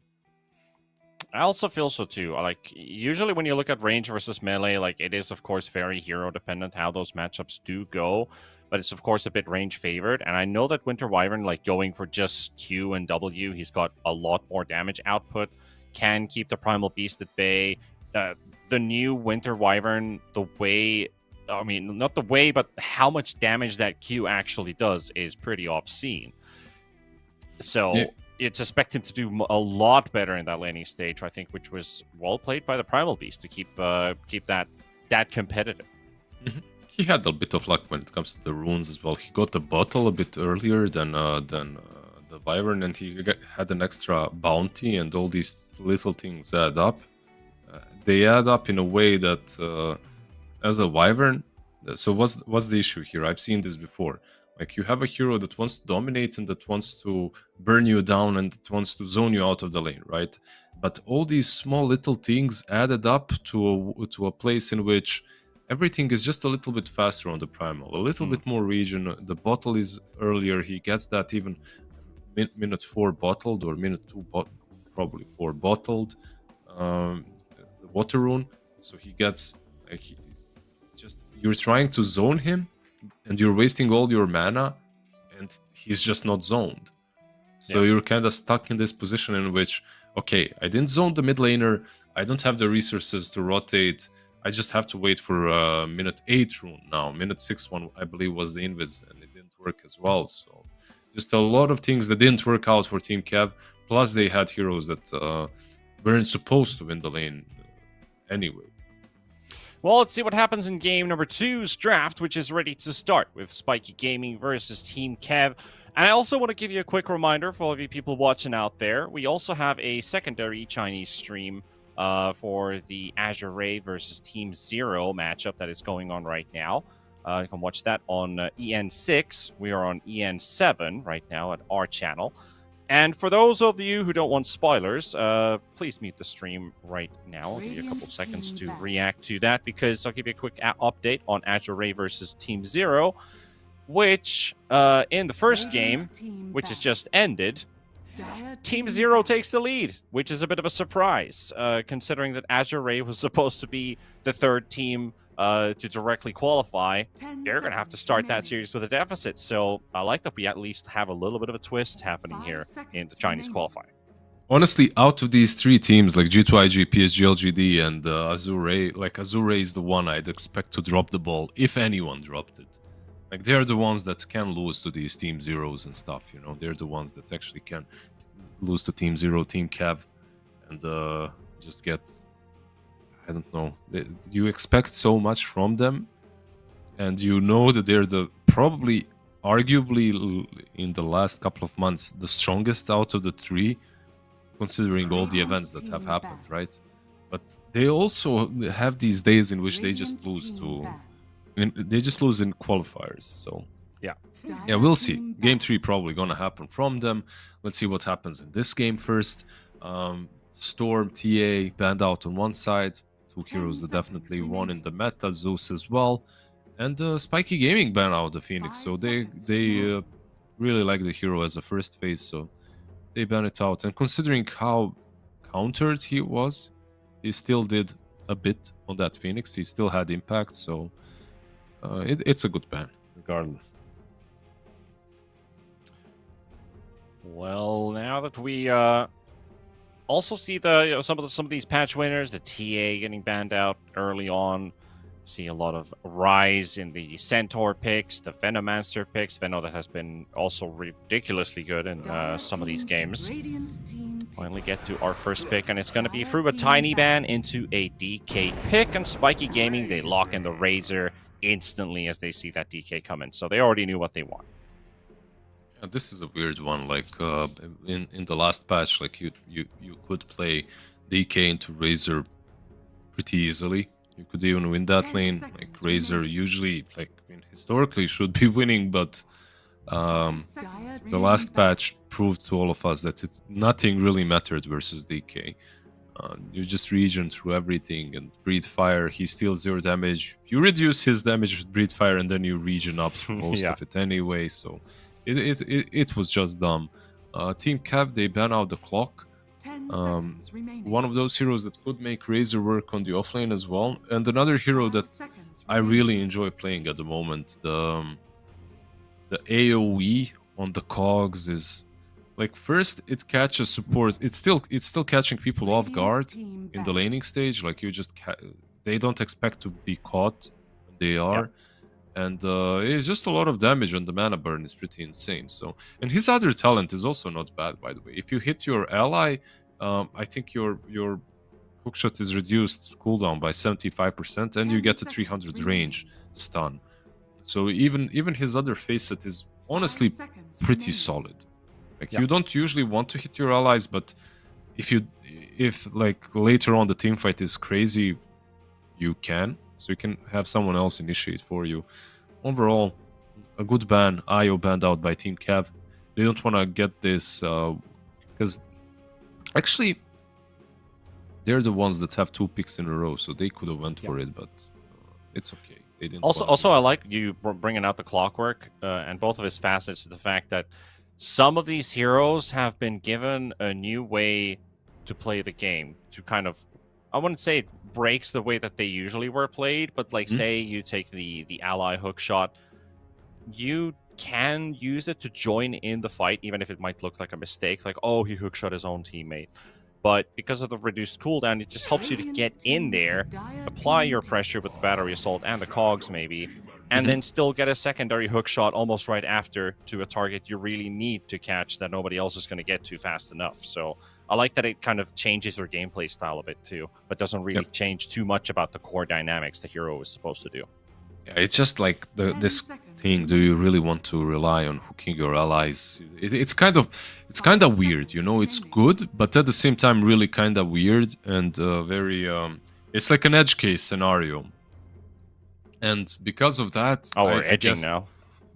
I mean, because of that, I guess the other facet is better because with that other facet, you'll be able to you'll always be able to use those cogs and to burn mana, and you can max them out. But anyways, Dragonite and his facets, I'm not sure where I stand with DK. Let's see in this game. For me, he is kind of a weird one. Like, I don't think that he has.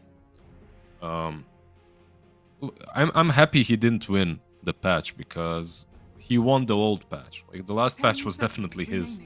So this new one with different forms, it's solid, but I'm not.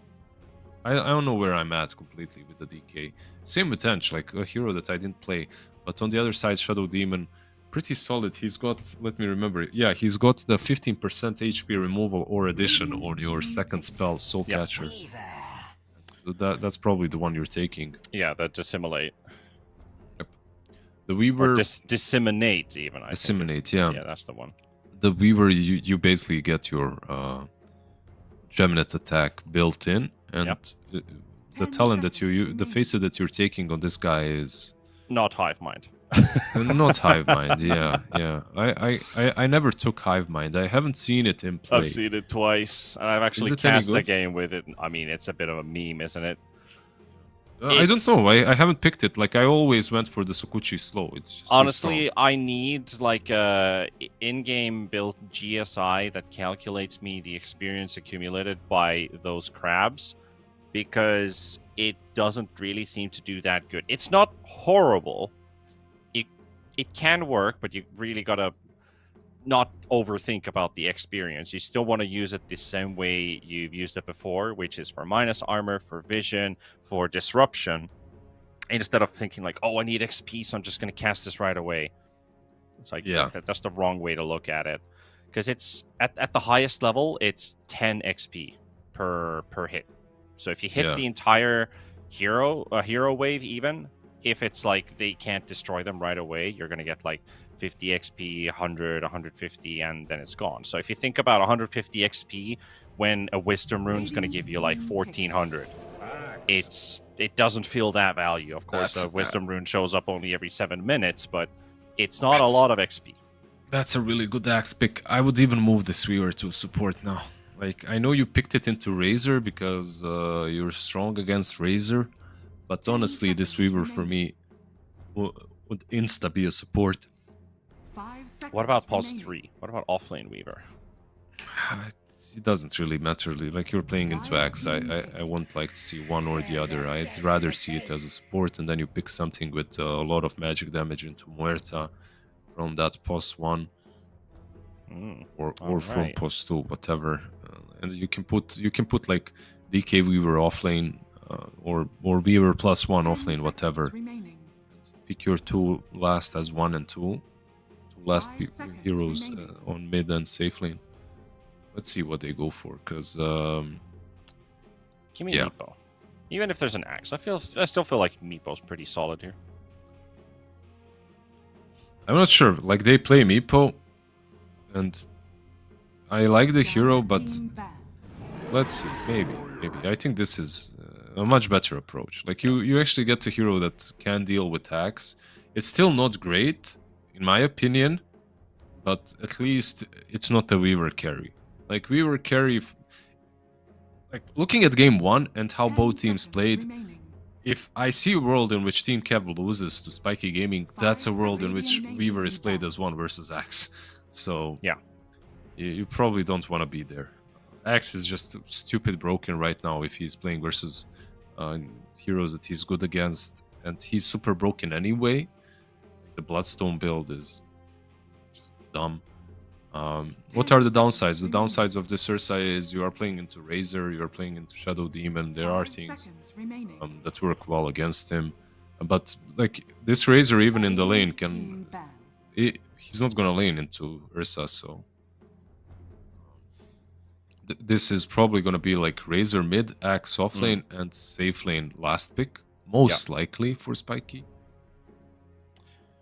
Yeah, what I like about the Ursa is the Muerta 10 ulti. seconds So you have an remaining. ulti that counters an ulti in a way, because if Muerta focuses the Ursa and Ursa still 5 has seconds remaining. Enrage available, Dire team ban. you can soak up that damage, and Muerta's basically just losing time on her ult. So she doesn't want to use it on Ursa if Ursa has ulti available too. He's Which- gonna have it. It's not really the ulti anymore, right? Like, it's just jumping around. It's Yeah. Well, at shot. least with the shard, yeah. Yeah, 10 I mean, the seconds build remaining. right now is the Octarine shard. Like, that's what most are going for Ursa. 5 So, seconds remaining. at least in the last few weeks of the last patch, that was the build. I'm pretty sure it's still solid. I haven't seen a lot of Ursa. I've seen a couple. Dire team pick. We'll see how he fares. If your team Kev, you need a mobility hero. I like, look at Spiky. They banned out 2 mids. Yeah. I think you just put DK mid, honestly. And You just could put pick your... DK mid. You could pick Earth Spirit here as well, which I would like. Why Earth Spirit? 10 For the seconds silences and remaining. stuff?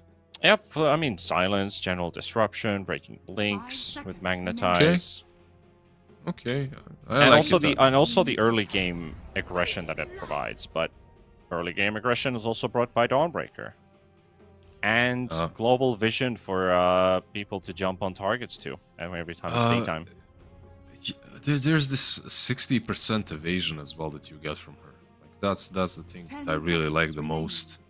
Like, the That's also good. 60% evasion and the 5 what you call it, seconds remaining. the heal as well. Like, it's pretty solid. Like, the healing, I would go for the gleaming hammer, maybe talent. I haven't actually looked at the facets on Not the Dawnbreaker. talent, the facet. Yeah. I mean, if you're playing her as not a core, like if she's some sort of a support or something, even as a core, I feel like if you get Aghanims, you take that talent, she heals so damn much. Now select It's a your good troll heroes. pick once again for Spiky. Really like it. It Like, always feels like it's a good troll game, right? Well, not always, but when it's picked, it's usually picked because it's a good game, right? So Yeah. it feels always that it's... I agree. It always feels it's good, but it's the other way around. It's picked because it's good. Well, let's see. It's... Yeah, Fear knows I'm not a big enjoyer of the troll. I always said, like, yep, it's a good troll game, but I don't see it winning this game. It was always like that. Yeah, I mean, You win some, you lose some. This time around, last game, they had that crazy Marcy that was absolutely bonkers broken. This time around, when it comes to the 10 broken picks, seconds I feel remaining. like Spiky Gaming have the more broken one. That's the 5 axe. seconds Like remaining. even though, but it's a similar situation, you know. Like last game, LC was playing into Troll, which is a bad lane for her, but she still won. This time around, Axe is playing into an Ursa Weaver, and I feel like this is a really good lane for Axe. Like Ursa Weaver for me is really not scary. I would, Yeah. maybe put Undyne with Ursa rather, like, because top lane is also like lanes are pretty good for Spiky once again. Like, this is something like game 1 they had good lanes. Game 2 I feel like their lanes should be better as well. Yeah, let's see how they roll this one out. Like Troll, a age-old counter to the Ursa in terms of mischance, burning out overpower charges. But what I'm a bit worried about is maybe the Muerta lane. I know I agree with you. Axe is great. Axe is going to have a good laning stage. I think the Troll, same thing. But of course, like, it's a support Muerta. A support or core Muerta. I feel like that hero in the laning stage struggles a lot. Do you feel like they addressed her in the 7.3.6 patch enough that her laning stage got any better? I honestly don't know how. Yeah, her lane isn't the best, but she can do all right. Like if a good Muerta player makes her work, that's like the difference, right? Like, she isn't the strongest laner, but a good Muerta player, I feel like, tends to make her work regardless. Well, let's see how it goes. I'm not sure when it comes to how they addressed her. I need to go and even check the face sets, honestly. Yeah, I'm looking at the Go through same. the I was a hero. bit worried when Red Panda locked in the Weaver and I saw Hive Mind, but it was quickly changed over to Skitter Step. Get the Shukuchi increasing movement speed and the slow, which is always nice. I mean, I'm worried that someone even went over and checked the hive mind. That's what worries me. Oh Also, yeah, you have the ofrenda. I forgot. Sorry. Yeah, like, the ofrenda. Yeah, that's the other the one. ofrenda, yeah. I think they should change ofrenda to a point where you have like 1 second invulnerability or something like that, so that when you spawn in the fountain, you're this ghost kind of like. I think ofrenda should do the same thing to make it actually somewhat valuable. Get like a second invulnerability period or something like that. Oh, by the way, speaking of invulnerability, remember when we were watching the Raid King that skilled only level 1 on level 12, the ulti? So basically why you do that, I played a lot of Raid King last few days. Basically why you do it is you always save the point no matter how far in the game. Because you get that rate, you get a couple of seconds of that rate. You know that when you die, so basically what's up with Raid King right now? When you die the first time, if you have ulti, you spawn as a grave, right? Like you're just a grave and then you respawn. However, if you don't have your ulti and you die, you spawn as that rate and you keep on hitting for like 2.5, 3 seconds. Yeah. You can still get a right click off or something. Exactly. You can keep on chasing and then you skill your ulti and then you respawn, so you won't die. The only problem that I see with that is, like, I'm not sure it's worth it if you have level 12. You know, like, if you already have level 12, like, the cooldown versus 2-3 seconds of attacking, I'm not sure which one is better. But I actually like that idea of basically just... It's a... Okay, once you learn it, but it's something you need to learn to get value of. If you don't play the hero, you're missing out on, like, hidden knowledge. Yeah, it's like this thing has always been used in a way that you don't wanna. So why is it funny? Kinda and kinda counter intuitive, because like, before people were saving the skill point on your ulti on Raid King because you didn't want to have that long cooldown, and now they're intentionally having lower cooldown, you know, because you get level 12 and you still have level 1 ulti just because you want to skill it when you die. So I don't know. It's kind of weird, but in some situations it works. Well, just keeping eye open on this mid lane here. I see Butterfly Effect doing a lot of good things versus the Razor here. Of course, that 50-second cooldown static link isn't really going to help you too much here. Of course, the damage you get is not very significant. You already talked about this. One steals damage, one reduces damage. But the DK is actually doing a great job in the laning stage so far with an entire creep wave denied in front of the Razor. It's just an annoying lane, really. Like, Yeah.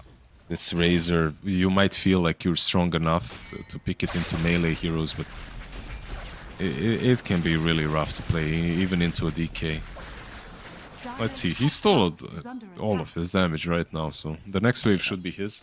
Yeah, that's the level 3 now, so you got the second point. Actually gives you some kind of damage. 74 taken away. Meanwhile, top lane, Undan and Ulu both have to play under the tower. The Axe is already applying a lot of pressure with the help of the Shadow Demon. One thing that you mentioned earlier as well, but Red Panda playing the Weaver on offlane with Dawnbreaker, this was needed. Like, yeah, you need an edge top. You just needed to make sure that Ursa has a good time. Yep. Lotus battle, by the way, bottom. Okay, not actually a battle. I just debated our observer. Don't worry. It's okay. Without that shot, it's just we were taking it 100%, right? Yeah, just messing with Grey. You got the Fear and Weaver. Actually, oh, if they did get the connection with the calling, that would have been a dead Weaver. Good attempt. Just didn't spawn the spirit on the spot. By the way, I think every single death shot connected on the Weaver so far, and he almost died a couple of times already. He's just very lucky a couple of times, and very skilled the other times. Yeah, feigning his death a couple times. Maybe they'll make it happen soon.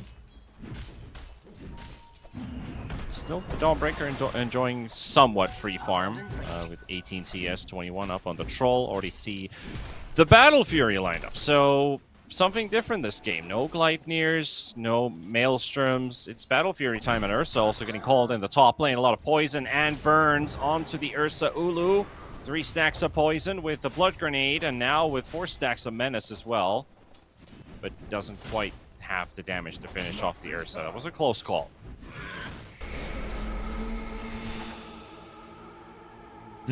Yeah, I just looked at the Menace thing. I completely forgot about the innate of Shadow Demon. I played him like 5 times already in the patch, and I forgot about it, so... But it's really interesting how it works, because it amplifies the shadow poison damage. So if you hit the threshold of multiplying with 5 stacks, so we're watching this top fight happen, that's a lot of creeps, that's a lot of spin opportunities, but just needs to finish off the end. Just gonna throw in the burn, and MDR gonna go for the first blood. MDR's courier will die. That means his chainmail died on the courier, and he already has the Blades of Attack bought in his stash. Won't get his face boots right away. Yeah, has to wait a minute.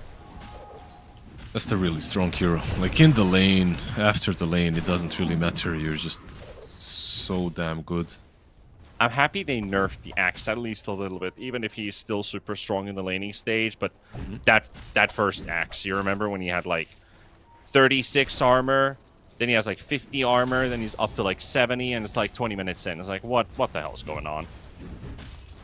And he heals. It's like this bloodstone. Yeah, let's do that too. He's gonna heal as well. It's like not only the armor, you can't kill him. He heals forever.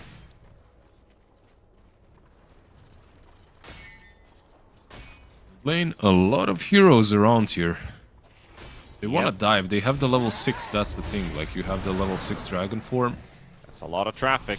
Red Panda on the high ground, the ward behind the tower. They see the Muerta. They're going to apply pressure onto Hara. SD is going to be done for, and Razor does get the link up onto the Weaver.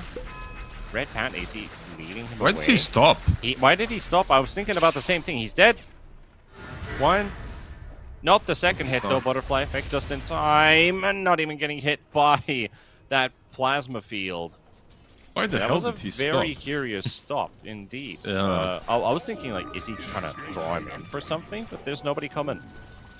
I was thinking maybe he'll try to go the other way, but you're linked. Like, it's not gonna work versus Razors. So, and there's a like, tower maybe, anyway. Maybe this guy was trying to do like a 200 IQ play, and it worked out because he survived. Yeah, definitely. Yeah, it Just was as planned. all according to Keikaku, right? Now they're going to be collapsing on top of the Razor in the mid lane with the Dawn ulti. Level 6 is already there. Nice little calling place down, but it's not going to stop them from acting. And MDR actually chasing Red Panda here, looking for his first donk of the game. Good stun from the DK, and he might actually die here. MDR does get the call onto the Dawnbreaker, but it's such a short duration that they're Why not did going to he- get him under the tier 2. What's crazy is he tunnel visioned on the Weaver so damn hard, and he TP'd into like 5 creeps and 3 heroes. He could have just called them and hoped for the best on the counter killings, because I really think he's, like, as his facet says right now, he's one-man army. So he could have done it. I really think he could have done it on his own without going for the Weaver. He went for the easy kill and got punished for it. Quote unquote easy, of course.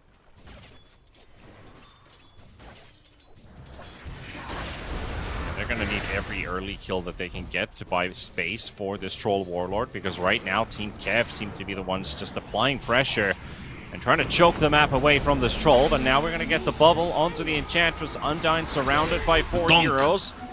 And there's the Donk The and haste. the haste as well. He's going to get the call onto the DK. Could be a secondary kill. There is Red Panda at the back. We'll throw in the Crab Orchestra. Try to slow them down a bit. Radiant's top tower is We're under going to back attack. away.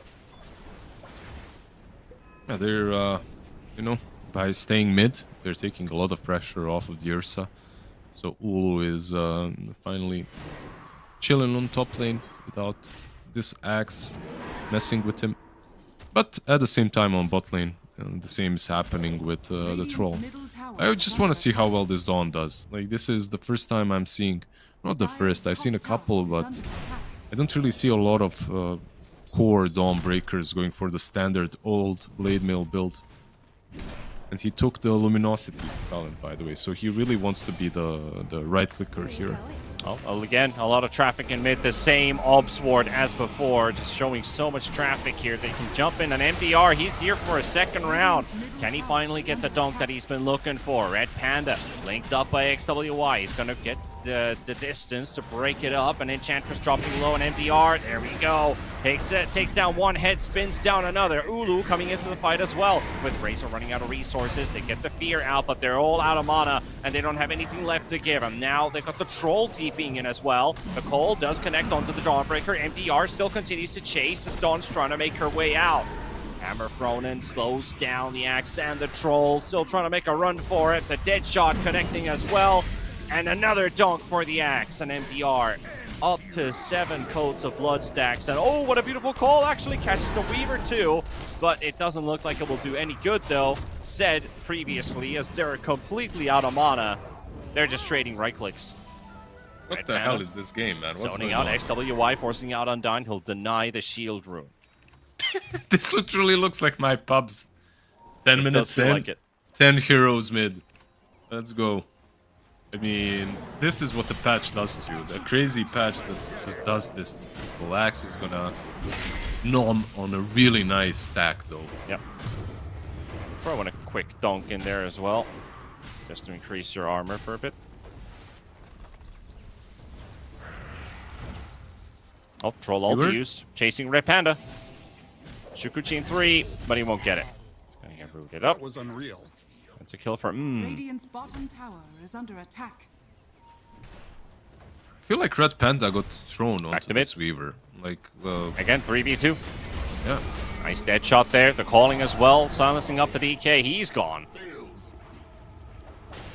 It just doesn't strike me too much as a Red Panda hero. Radiant structures Like, are they picked fortified. this Weaver, Dire's he was supposed to be your structures are carry. fortified. Then as the axe gets picked, you sack into a position Radiant's bottom 4/5. tower has fallen. The way Red Panda is moving around the map and what he's doing is just he's level 4 minute 11:20. Might even, like, he almost died here. This is, the impact just isn't there so far, at Yeah. least. It's definitely not showing.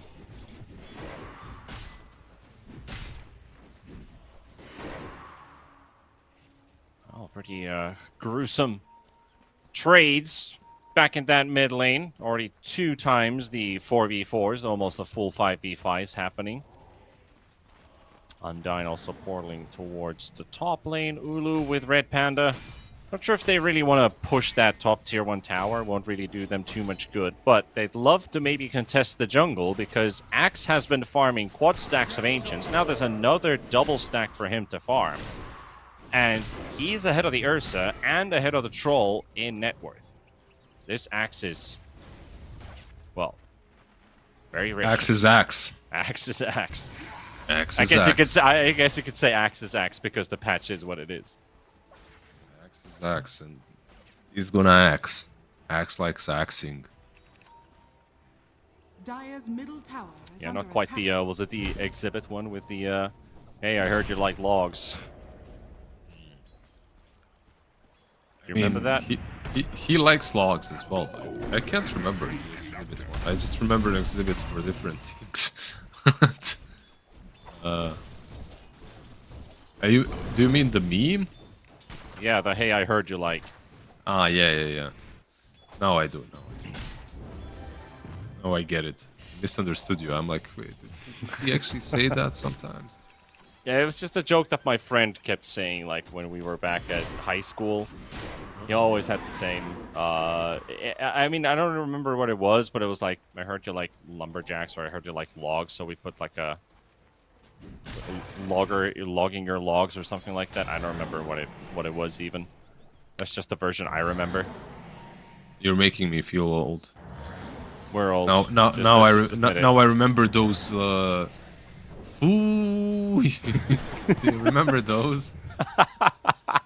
What was that? FU, like FU with a lot of U's. Oh yeah. Remember Yeah, those? now I know. Fool.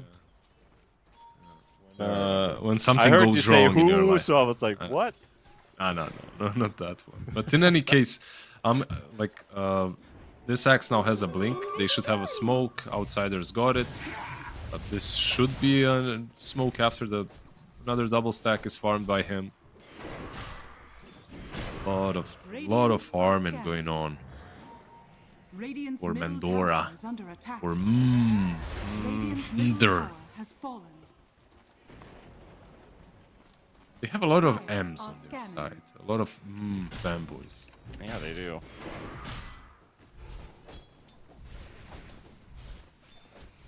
Could be more. Could be.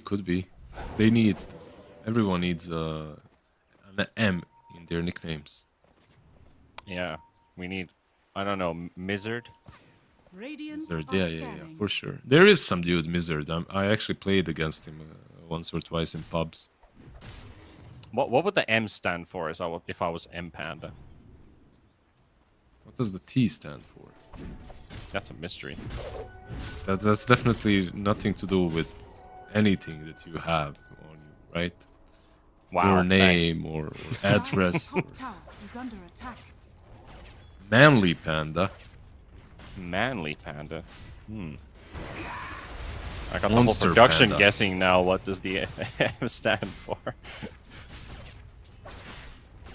I mean, Mega Panda sounds kind of like a creep Dire's that top tower could is spawn under attack. when you've taken a lane of racks but not megas. Radiant's bottom tower You know, like when you is have under super attack. creeps. Dire's top You could tower have like this has big fallen. Mega Panda just stroll down the lane. There was a patch in Dota where you had super creeps 1,000 years ago. Not still have these super creeps. Not Dire's these top super tower creeps, is but under one attack. super creep spawning and running down the lane. Yeah. One big creep, like Omega big creep. Because I remember the days when I was still playing Radiant's in middle Warcraft tower is 3 under when I attack. played Tides of Blood, Dire's which is top kind of like tower is under it was attack. around the time or maybe Dire even are before scanning. Dota 1 came out, or it could have been a rip-off. But they had Radiant's mercenary middle camps tower where is you could under attack. hire units like a skeletal captain or something like that, and you could micro them yourself. They were just units that you could buy on X-minute intervals and send them into the lane to push, for example.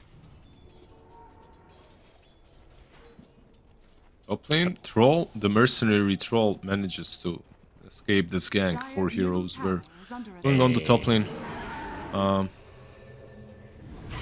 Let's see. Actually, He's he's going in back first here. He's got the whole team behind him. They got to be careful here on the side of Kev. We've got the call coming in onto the DK. Undine's going to be right next to him. The heal from the... Oh my goodness, that's a lot of heals. Is But it enough? it's still going to be enough. It doesn't look like it is. The Dunk's going to go through, and they're just going to ulti in and TP out. At least one of them. First is going to be left for dead. Kev, you're going to lose Roche for this. Yeah, another fight.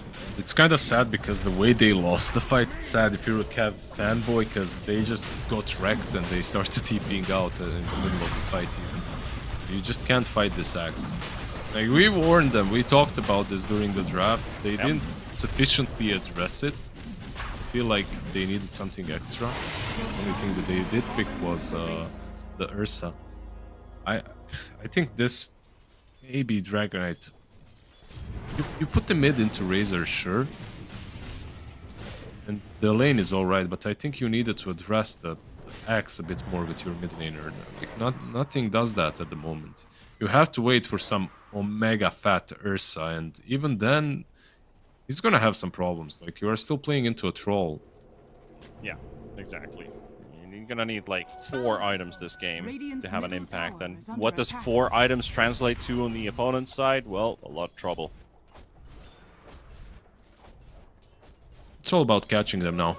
Look at Axe. Like, he's already on the other side of the map. Like, you don't have to farm creeps anymore. He's got Yules on top of that Blink. Red Panda. Ooh, okay, he's going for Ench instead. She's a harder kill though. Yeah, especially with the Centaur in between. The dead shot does bring in the Ench a bit, but Axe is just more interested in hitting. He's got Yules. What are you doing? Ah, he didn't check. Oh dear. Well, now he's done for. Smack. That's He was literally fine if he just he was. went on running, you know, if he didn't try to TP. The dead shot was nice. Oh, and another call. He's caught Red Panda this time. Ah, he fails the dunk this time, but it doesn't matter. It's another coat of blood. How much armor is that? 9.6? That's a lot of armor.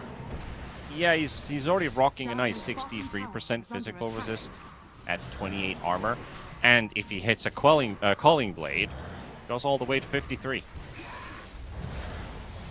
53 armor under 20 minutes. Just think about that. Yeah, luckily for him, he is playing against an Ursa. And luckily for Ursa, he's playing against the Axe. So the Fury's pipes still stack even through the armor, so at least you have that to work with later on.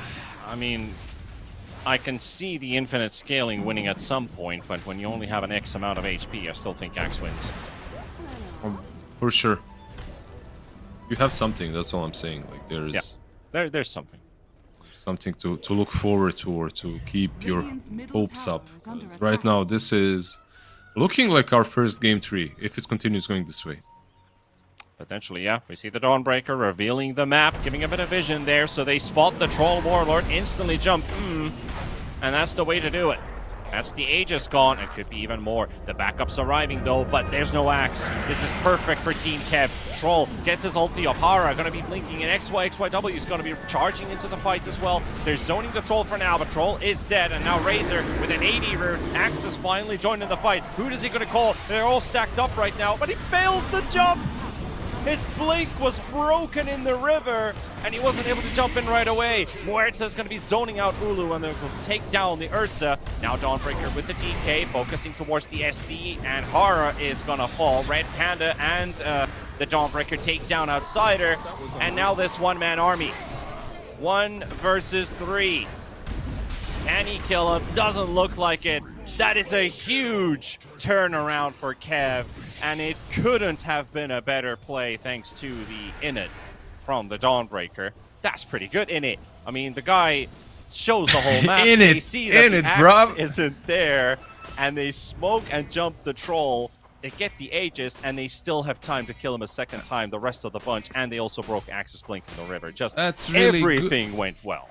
In it, bruv. I swear on me, mom, that's amazing. Look, like, everything went well, but they played this fight.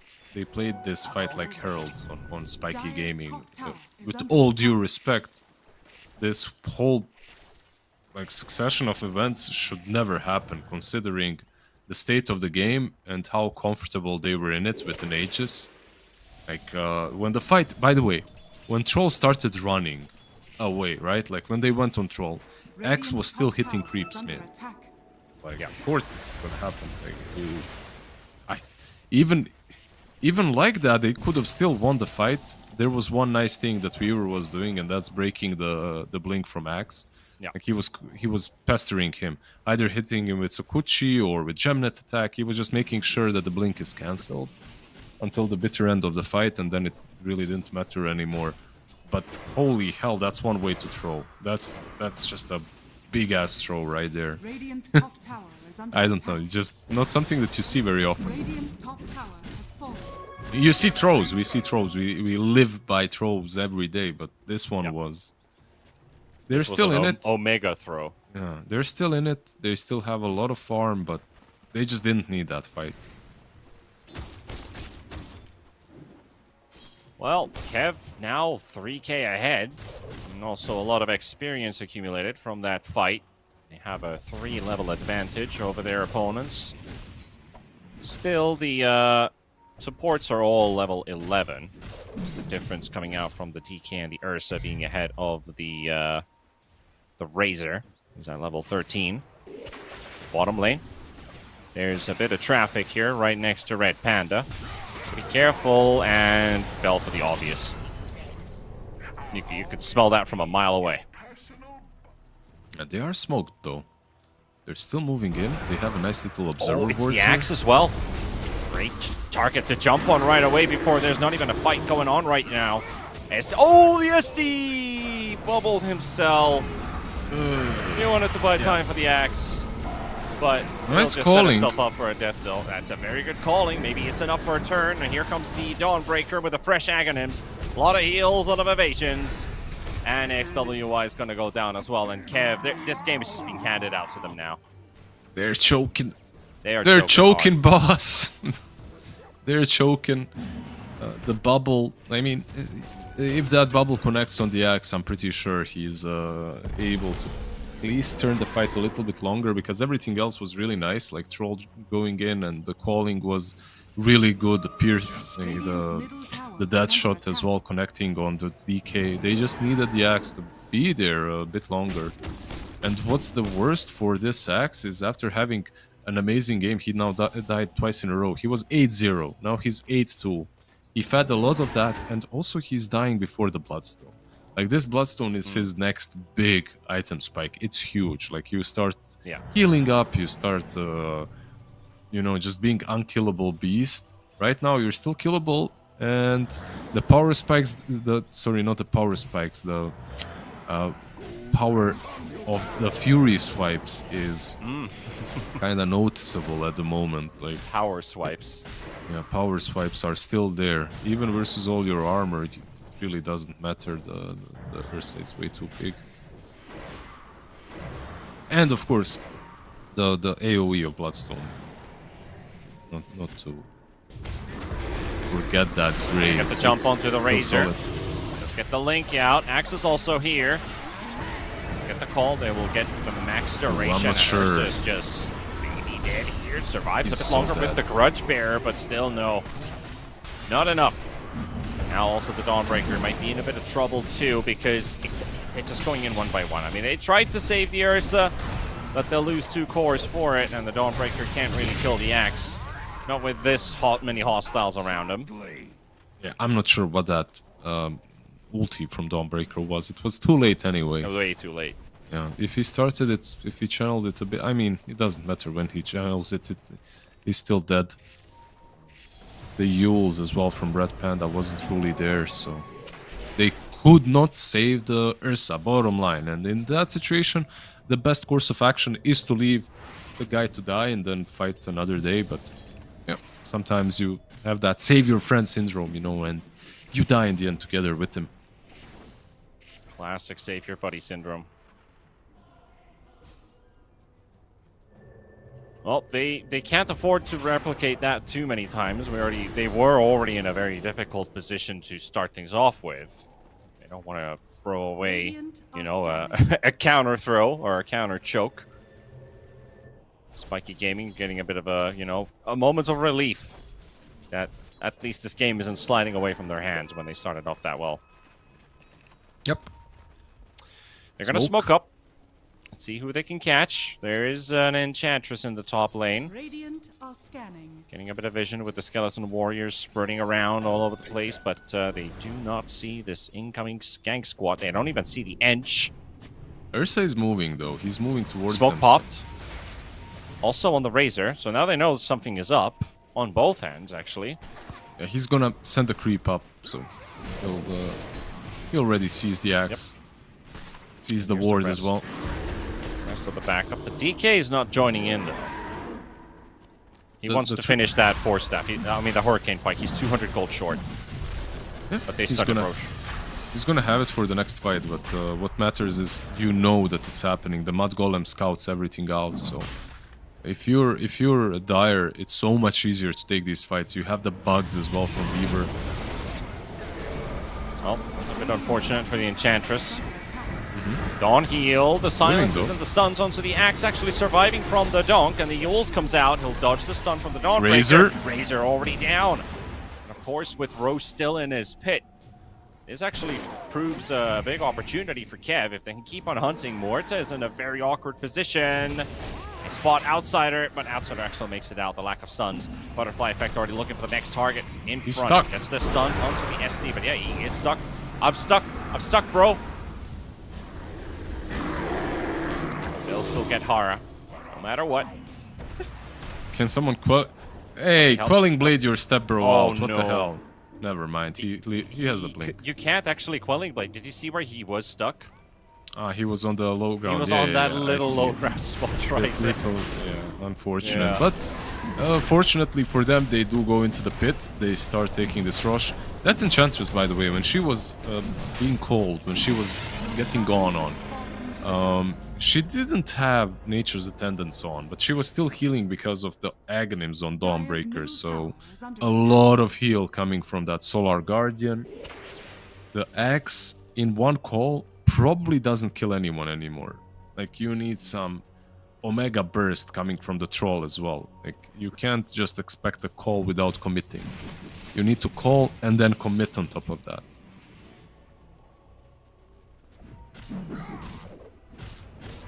Octarine and the Satanic lined up on the Ursa. Lot of stats. This guy's gonna have like 4k HP, maybe even more by the time he's finished those two items. Satanic also for the Dawnbreaker. Nah, you just want to heal through the axe calls, through the blade mail. Yeah. When it comes to Ursa, the Octarine, he's got the shards, so you just want to be able to... It becomes stupid. You don't need the BKB on this hero anymore. Like, the way you play it is Octarine and shard, and you just jump around, and that's it, so... Good call there Axe. from MDR. Yeah, but it's Catch Enchant. Undyne. It's a very difficult target to follow up on, though. Meanwhile, Butterfly Effect trying to finish off the Morta. Morta's ulti popped. MDR ready with another blink in 3 seconds. Red Panda with a quick... Actually, no, it wasn't even his force staff. It was just the DK. Yeah, he's got the pike. The Pike, yeah. We're The one he quit. wanted to farm before the Roche fight. He's got it.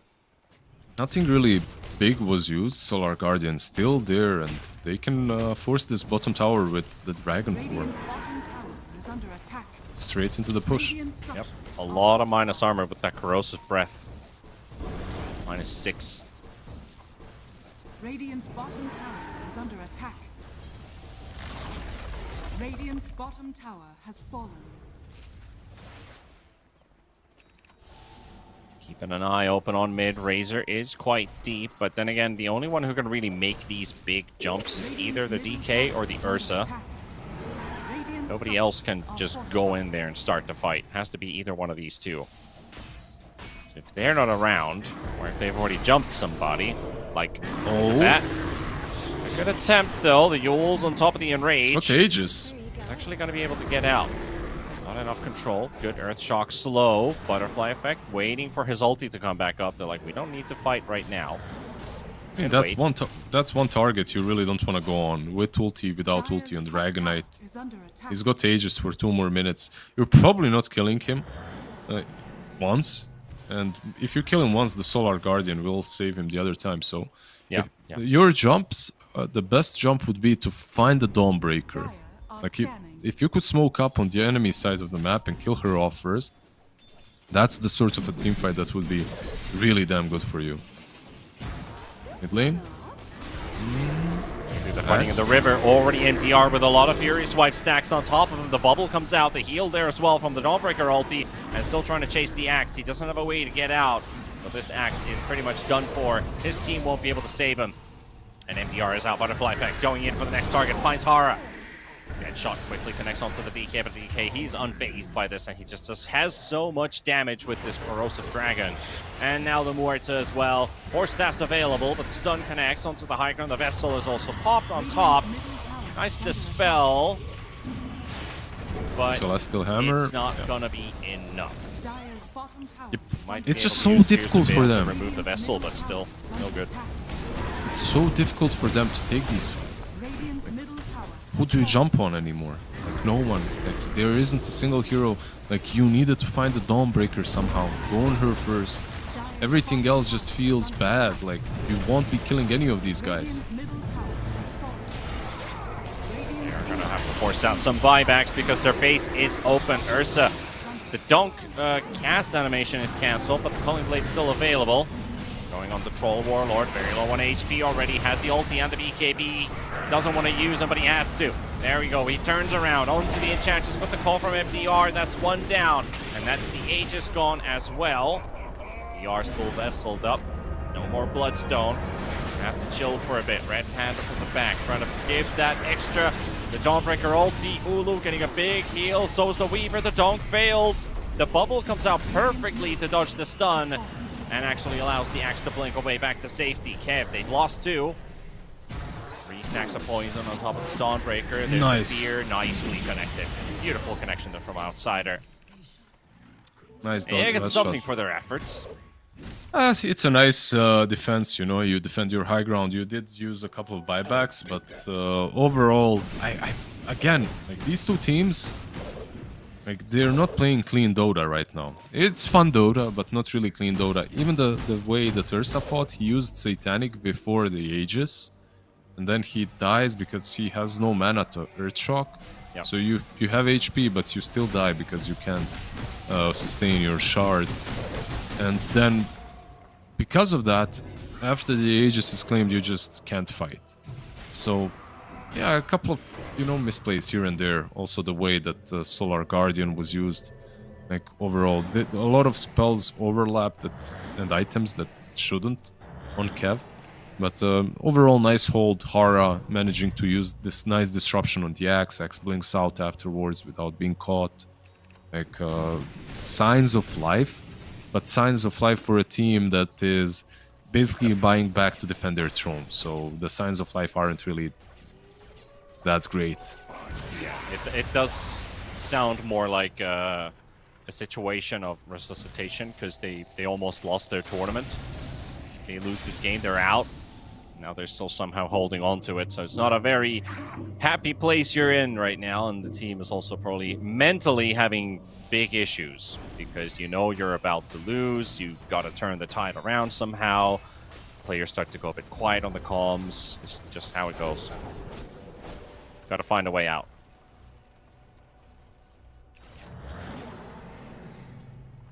What would you do? What would T Panda do here?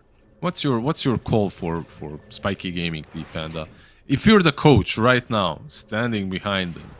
Honestly, like, gameplay-wise, I can't give you a direct advice. But what I would do, I would just tell my guys to talk more. Just keep communicating.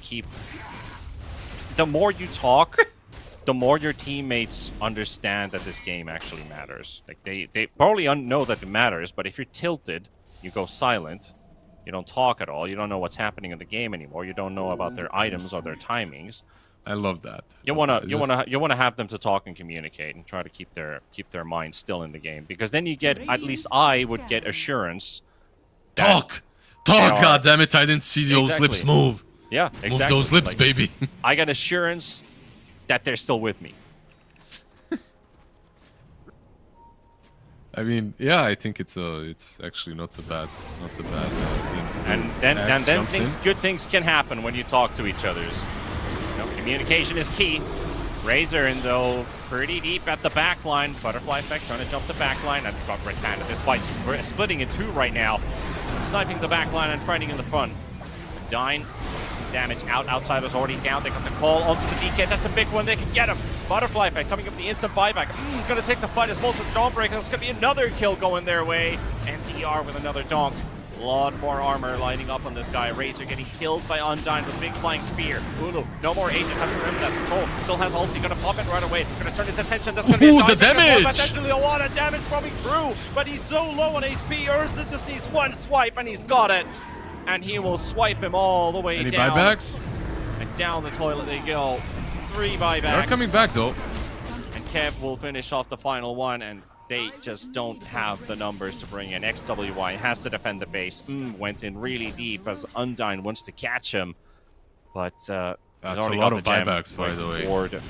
Quick D wards there, and into the Roche pit they go. Again, it's going to be Cheese, Aegis, and Axe. What's that, like 7 or 8 buybacks? 7, I feel like. Pretty much. Yeah, nice fight from both sides, honestly. Like, looking at this, I enjoyed the fight from one side and the other. It was just very enjoyable. A couple of clutch plays, like Weaver using time-lapse just before he gets called.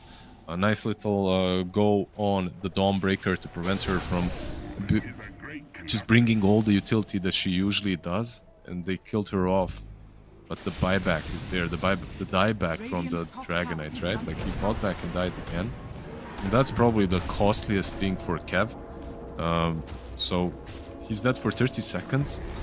And most likely because of that, you won't be able to just go high ground. At this moment, at least. Let's see, they're going, never mind, they're still going. What matters most here, I think, as well, is it's 38 minutes on the clock. Kev just picked up tier 4 neutrals, which Spiky Gaming don't have. You've got some pretty sizable upgrades here, like Dawnbreaker having Havoc Hammer, able to zone out maybe another hero. Yeah, it kind of helps. It's not like the tier 5 level of Impa that you have it and they don't, but it helps a bit, definitely. Every small little thing helps. Yeah, ninja gear as well. It's pretty good here. Why? I said many times that Aghanim's on Weaver is dog right now. It's really not good because you lack the range. But I would have rather given him than Ursa, the Aghanims. Yeah. I mean, you already have the jump. You already have Earth Shock. Just want to quickly highlight the neutrals on the Radiant side for Spiky Gaming. This is a base defense game.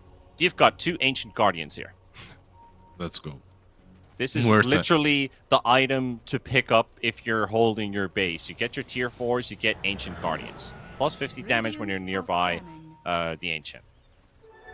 Yeah, and also Ninja Gear on Axe. That's solid. That's pretty huge. I mean, probably the best neutral item ever. Like, hands down. Just an item that you can always use. What about the Tumbler toy? Okay, Tumbler toy was broken too, for sure. Like, another item that you could use whenever, but... No, it's like... The way it's broken, I mean... Does it have a use at every single point in the game? And this item always had use, especially back in the day when you could smoke up and put it in the backpack, switch it up with something else. That was even worse. If I'm not making up history, I think I'm not. I think these are not fake news. I remember doing that.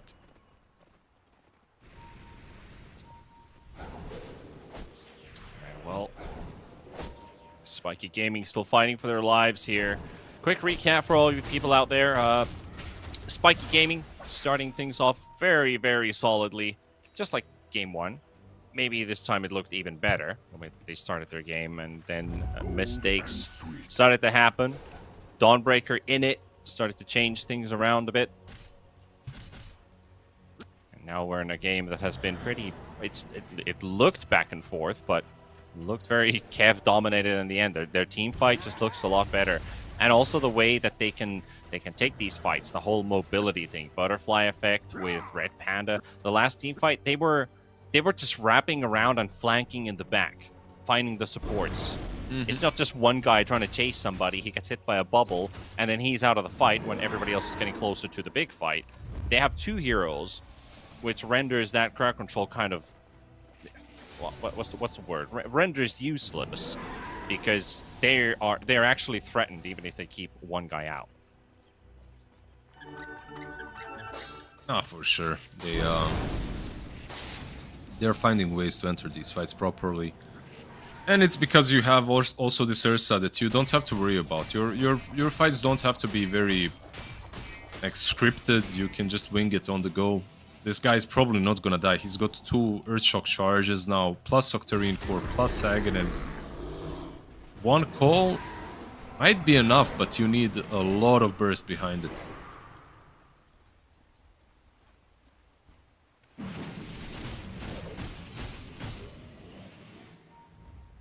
Radiant are scanning. We got Wisdom Runes up as well, but 3 heroes that already have their level 25s. The Dawn Ursa Troll, Axe, Razor, DK, all 22. Well, Butterfly Effect just hits 23, but still some 25 talents still to be picked up. I think like these two teams are just taking it slow because of the buyback status. That's it.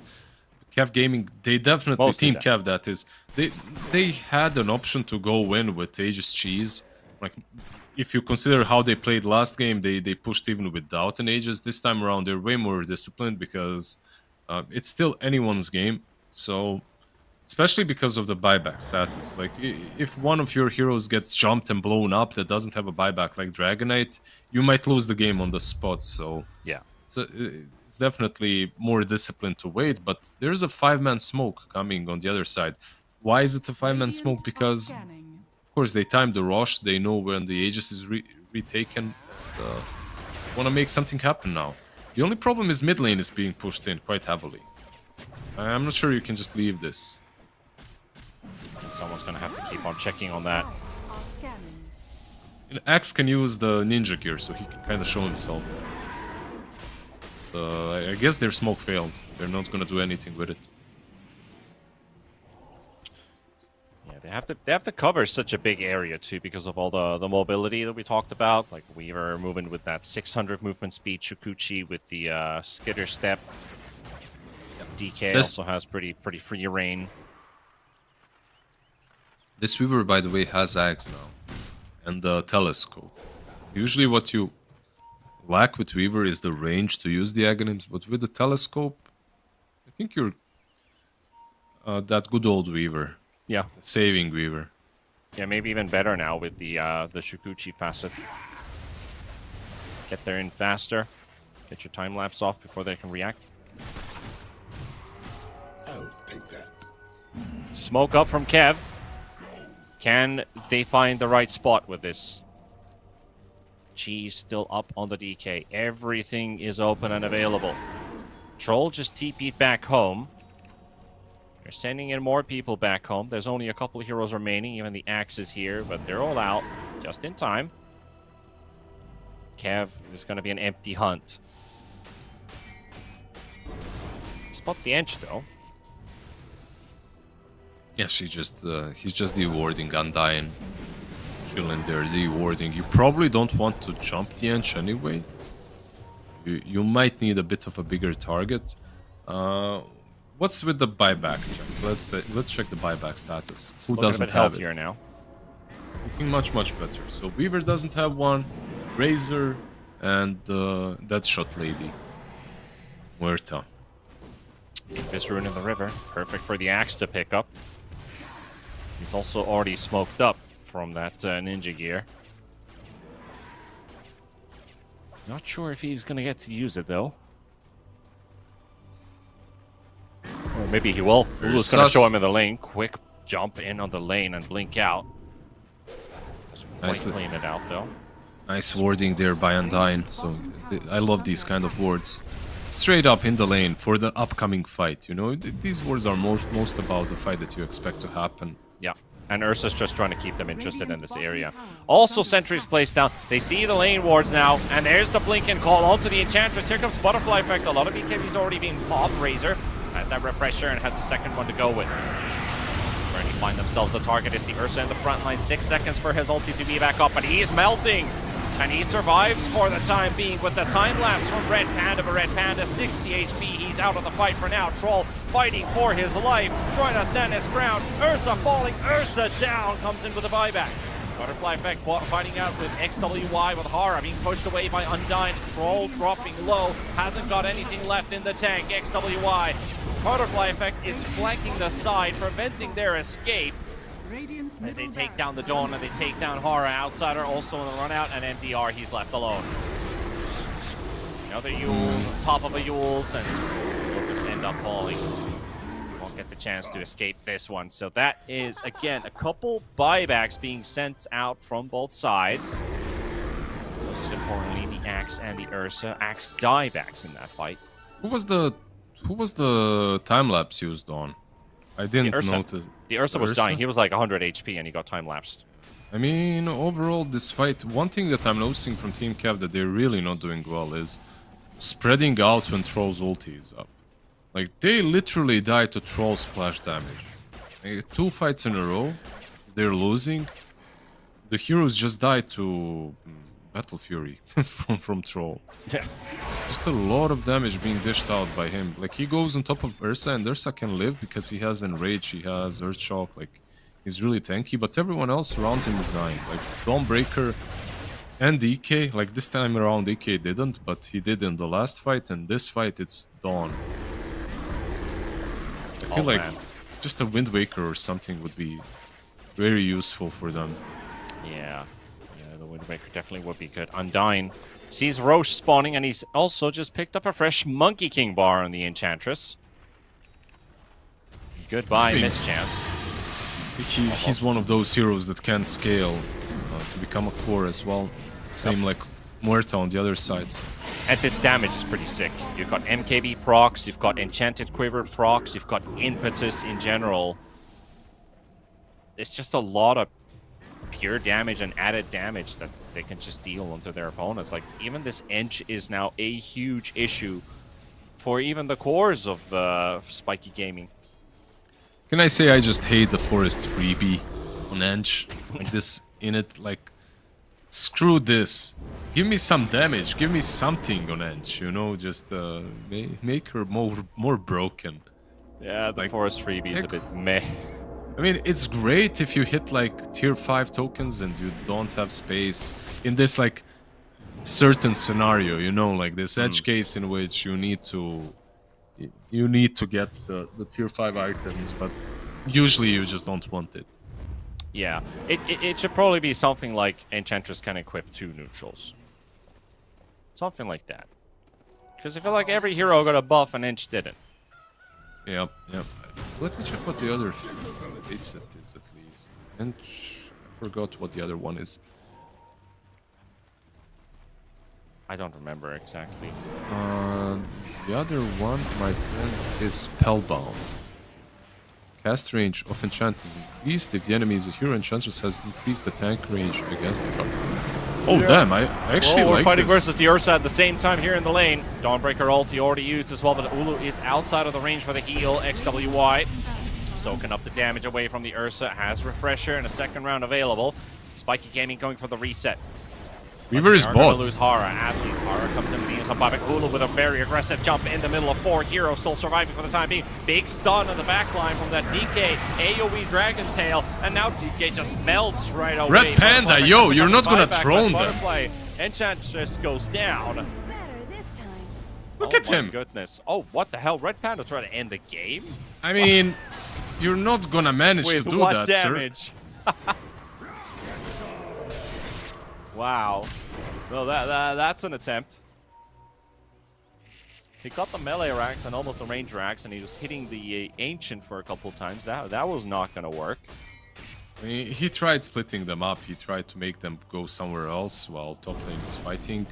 But at this point in the game, Like, no one cares. Like, even if you get... Yeah. Even if those were mega Raxes, right? Like, the Raxes that you kill to get mega creeps.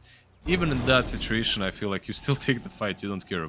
Because all you care about at this stage are the buybacks. If you can get the buybacks off, you can win the game. And you did get a couple of them, by the way. Dragonite bought back, same with Enchantress. So a big opportunity opens up for Spiky Gaming here to maybe kill the DK and win the fight off of that. And I think the Weaver still needs a bit more right-click damage items if you wanna rat like that. He's got the Aeon disc disassembled in his inventory for the moment when he really needs it.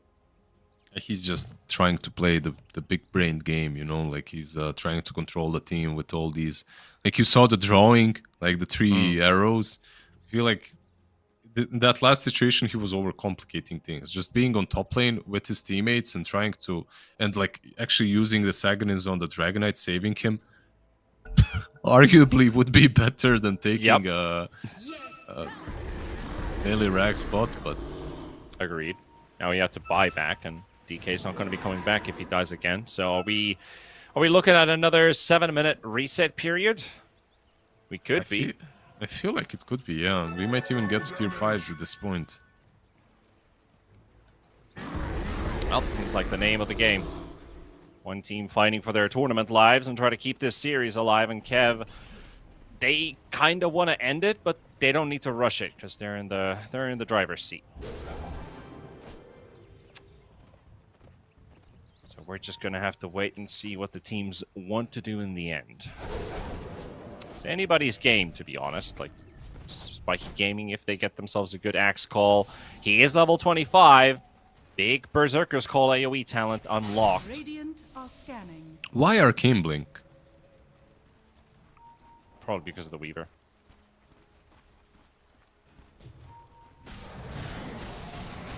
Actually like Arcane Blink a lot on Axe. No, on Troll. On Troll? Oh, I thought you were talking about the Axe. Huh. I don't even know why you would buy it on Axe here, but on Troll in On particular... Axe I can understand it. Why? But Troll I don't. I mean, literally just more blink calls. Your blink, your blink cooldown is 4 seconds longer than your Berserker's Call. Okay. With the Arcane Blink, you can blink call, reset, and only have like a 2 or 3 second downtime until you can blink call again. Okay, I mean...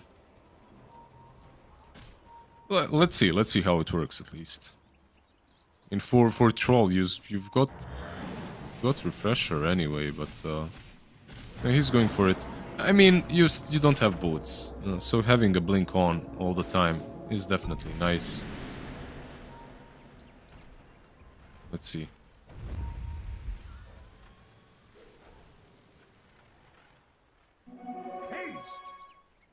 Also with Arcane Blink, Berserker's Call is 3 seconds. You have Wind Waker in inventory, it makes it up to 5.5 seconds. Still have some mobility. You have 1.5 seconds until you can blink again. So if they don't do any damage to you, you have like another second and you can do whatever you want again. I mean, if you're blinking in and using Berserker's Call, you're probably gonna get damaged, right? But But after Wind Waker, that is. If you call, do the damage, and then Wind Waker after if you're in trouble. Well, we'll see it on one hero. That's on the Troll. We'll see what he can do, but let's see. There are 2 teams smoking up. Troll is the only one without it, but he's also a really difficult kill, like even if you jump him. As long as the Wind Waker is around, but his teammates aren't really around. They're kind of far. Ursa's also getting Arcane Blink. Yeah, for Ursa, I understand. Ooh, there we go, there we go. That's a big nuke. Yep. It doesn't take too long to blow up a Troll. He needs this Wind Waker next time. He gets jumped on. He just needs a reset. And that's where the Shadow Demon or the Wind Waker come in handy. And he didn't have one or the other. other. I'm not sure. They just split up way too much. The ball coming in with the buyback. Maybe they can control the Ursa for just a bit longer. The BKB comes out. The Roots ain't doing enough. Dying. Trying to deal some damage to the Troll while jumping away with Sproink. And now the Dawnbreaker getting initiated on. The Dawnbreaker goes down. They're also ending the game at the same time, forcing the Glyph again, forcing them back to the base. They know that they cannot win this direct fight until they have everybody back in there. They're going to lose Red Panda. Aeon Disc or not, it's going to get dunked through. Now Troll pops a refresher, another BKB pop. The Pistol keep the Troll at bay. That ulti is just going to be spent chasing his targets. Razor, keep them slowed up and try to keep them nearby. Undyne. Have the fight versus the Razor. Razor going to get jumped on by Ulu. Ulu going to be close to getting this kill. DK finding it out as well. Big call there from MPR, but it's just not enough for a kill. But they are dropping low on both sides. Now they're calling with a lot of spirits in between. They will not dare cross that boundary. Once again, they tried this sneaky play in which they go from behind, and the only thing they do in return is buyback on one hero, and they also lose the Weavers, so... Like, I mean, the Glyph is definitely very important, but I feel like you're 30k ahead. The game is rough, it's not easy, but you can take these teamfights. I'm not sure who's making the call. I'm pretty sure it's the Weaver making the call to go for the Rat play instead. Yeah. But I'm not sure if I agree with it, but Red Panda is definitely a very... seasoned captain at this point. He started playing, I believe, with the Elephant. He was kind of unknown, and then suddenly got picked up as a 5 for Elephant, and then since then he's been in a lot of teams that have been like hovering between tier 1 and tier 2. I think he never really did anything amazing in big tournaments, right? But overall is a captain that a lot of teams look up to, a lot of players in the Chinese region. If he's a free agent, he's probably not going to be a free agent for long. Yeah. It's very likely. Go signs are being given from one side. Just need Spiky Gaming to respond, and we can get underway with our game. 57 minutes into this one. 3 minutes away from Tier 5 spawning. Rapier lined up for the Troll. And, yeah, this edge just keeps on getting bigger and bigger. Has BKB on her sights. Yeah, I really respect this build with Eternal Shroud and now a BKB as well, because usually if you're an Ench, like MKBs and Pike, it's like good, but you'd really like to have one extra item, and he's got a full Witchblade as well, so... Okay, now I get it. With that Witchblade, it's fine. You can go for BKB next. Because you just want one extra item to dish out all that damage, you know? Like, yeah. MKB and Pike, it's good, but super late game, you need at least one more. He's got it. On top of that, a lot of sustain on him. Considering they're jumping him, so he's got a lot of sustain with the BKB now. Or should have, at least, once he gets it. I think anytime we see like an Enchantress build the way that the Enchantresses do, like when you're stretching towards late game, everyone appreciates it. I think it's always when there's like a pseudo core, like a support that transitions into a core later on in the game, everyone gives praise. Yeah, it's just, you love to see it. You love to see a position 4 starting to carry, or 5 even, starting to carry the game. It's just one of those things that are enjoyable to watch. Yeah. It's a dream. It's everyone's dream, you know. I'm gonna be a support, but not really. Psych. Yeah. She's got tags as well. By the way, this Aghanims is underused on Edge. The trick is, though... Troll, oh. Okay. Got the Desolator Weaver there. The way I feel about these little friends is they're really good if you can get them really early. If you get this Aghanims really early, it can do wonders because of the route. It's really long, like... That's like a Winter's Curse, right? It's like a Winter's Curse, but you can still use stuff in it. You Ah. can use the BKB you can get out of it. So it's like a worse Winter's Curse, but you get a lot of attack speed as well Right, right. on the target that gets a little friended. It's not about the creeps around. Like sometimes it's nice if you have some Enigma or Chen. It's cool. Beastmaster as well. But it's mostly about the root and the fact that you attack faster, so you get a lot of additional damage. Yep. Oh, MDR, he's up to something here. His smoke popped. Like, somebody farming this camp up here. What the hell? But he's able to walk out.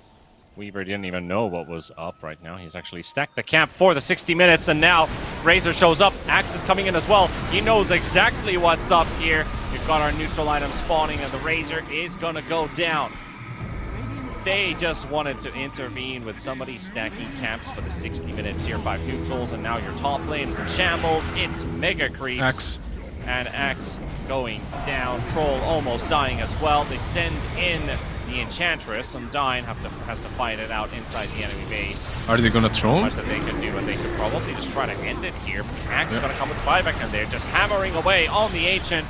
Red Panda swapping sides, dealing out the damage required, and the Ancient is down to 200 HP. And there we have it. Yet another 2-0 in this qualifier. And we say goodbye to Spiky Gaming.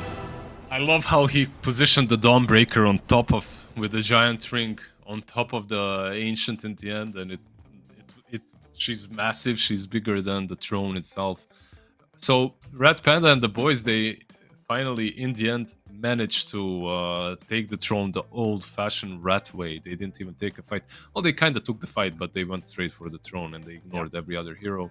Another 2-0 for us, another pretty enjoyable series, pretty quick.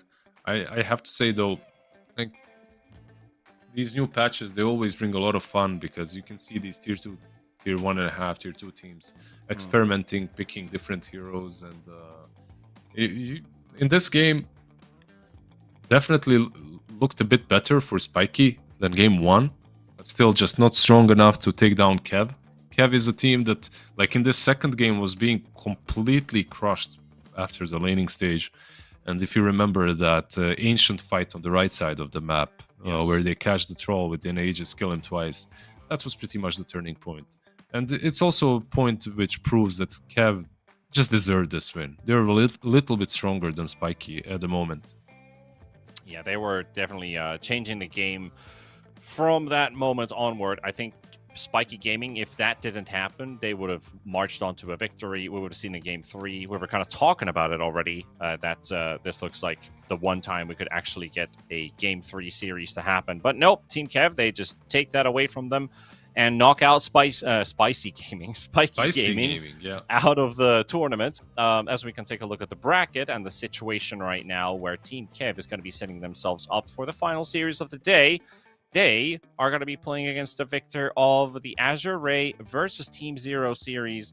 And what I can say is, since we're technically done on this stream, there's a game 3 with Team Zero versus Azure Ray. So they have actually tied that one up. It's in the draft for game 3. I'd recommend you to go watch that one.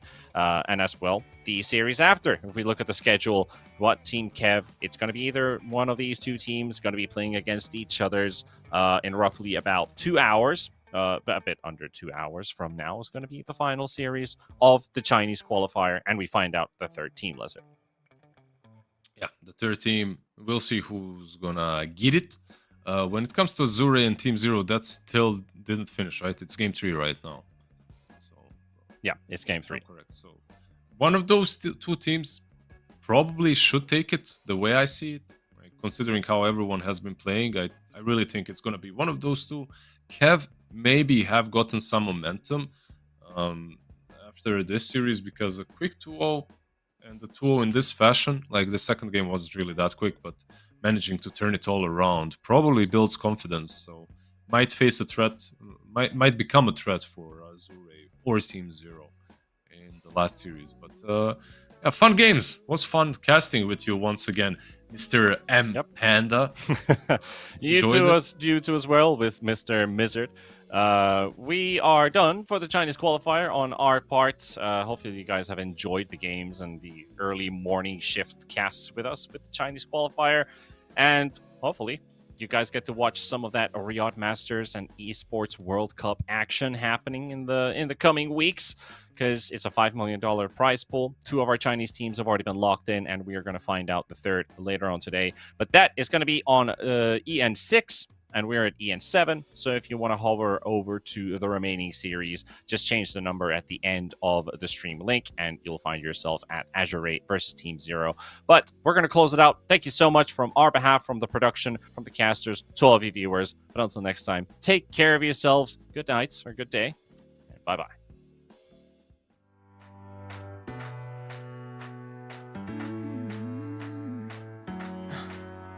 Am I wasting time? 'Cause I'm already gone. So long. Can you stay the night? 'Cause you're the thing I want.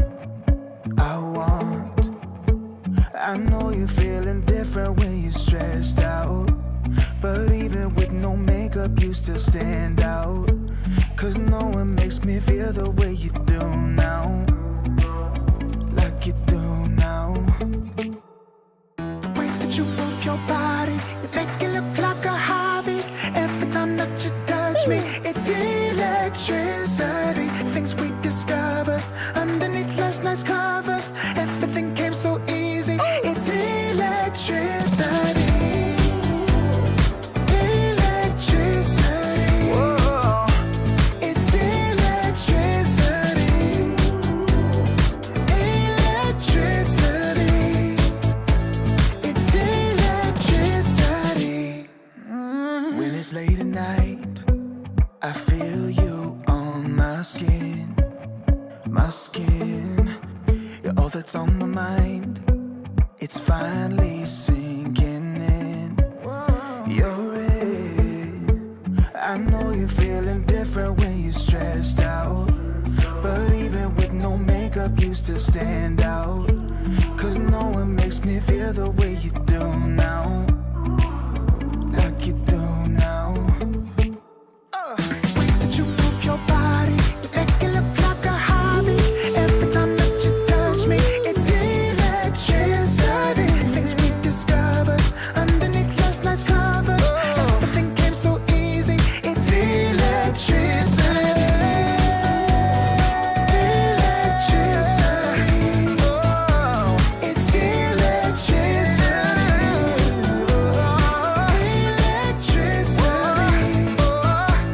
It's electricity.